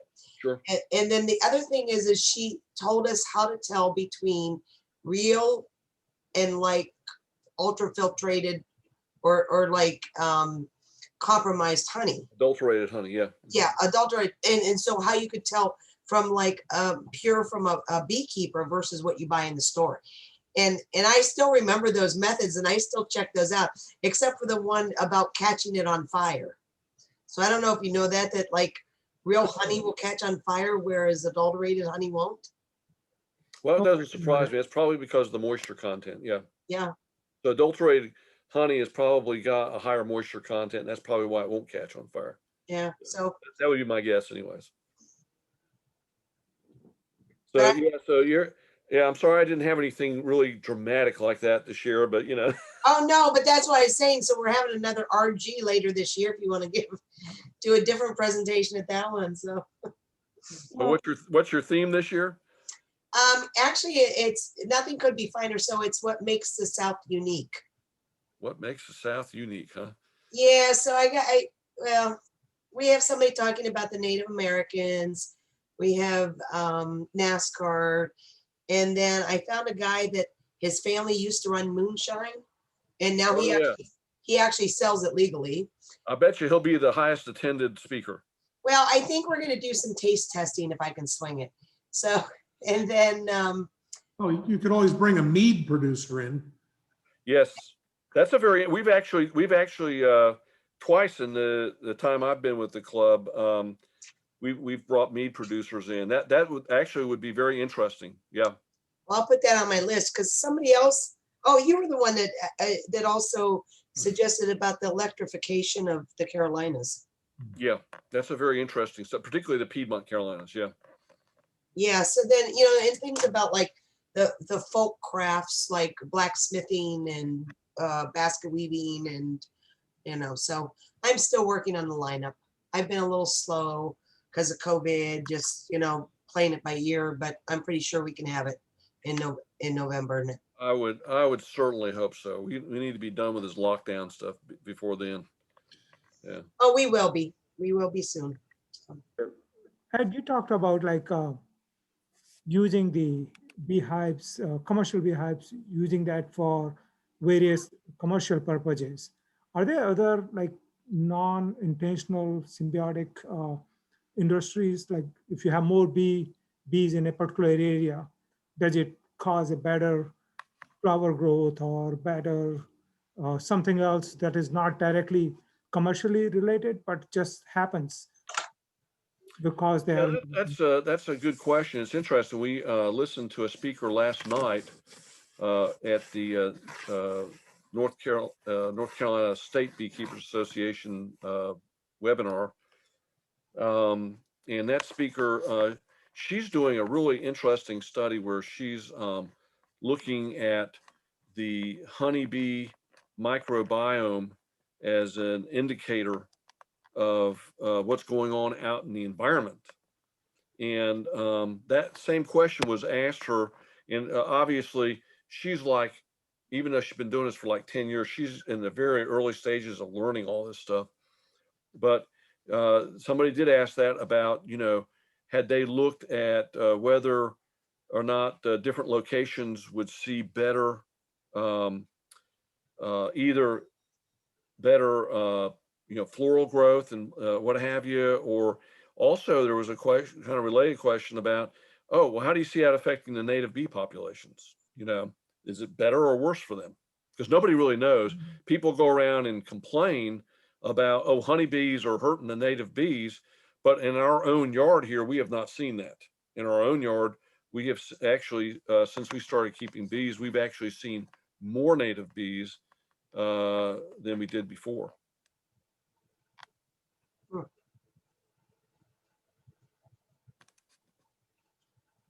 All right. Nancy says she loves honey mead.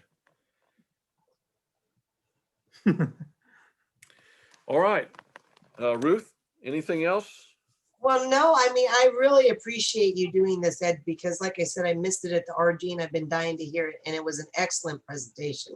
Thank you. So Definitely very informative. yeah. Very good. I really enjoyed it. All right. Well, I appreciate it. It's been fun presenting you guys. It was fun back in 2019 too, Ruth. So I've really appreciated the opportunity to get together with y'all tonight, and maybe we'll when y'all start doing actual dinners again, I may actually come out and join y'all one night. Well, I am going to mention I did put an in-person event on the calendar for April that Mint Museum Randolph is having party in the park. So it's on a Sunday afternoon, I believe. And it's an outdoor event. There's food trucks, music, things like that, but you also get free admission to the museum. Well, that sounds nice. Yeah, so I think it's from 1 to 5 on the last Sunday in April. And then in May, I think we're going to look at doing maybe a get together at one of the outdoor patios of Amelie's. Okay. And Oh, good, good. yeah, so little by little, we're getting these back on, based on how comfortable people are getting, because more and more people are getting vaccinated. And then I think you probably saw my post that, I'm trying to get a group together to volunteer at the vaccination events for Mensa Cares. A couple of us are already signed up, and a couple have already been volunteering at the events. And I probably should stop.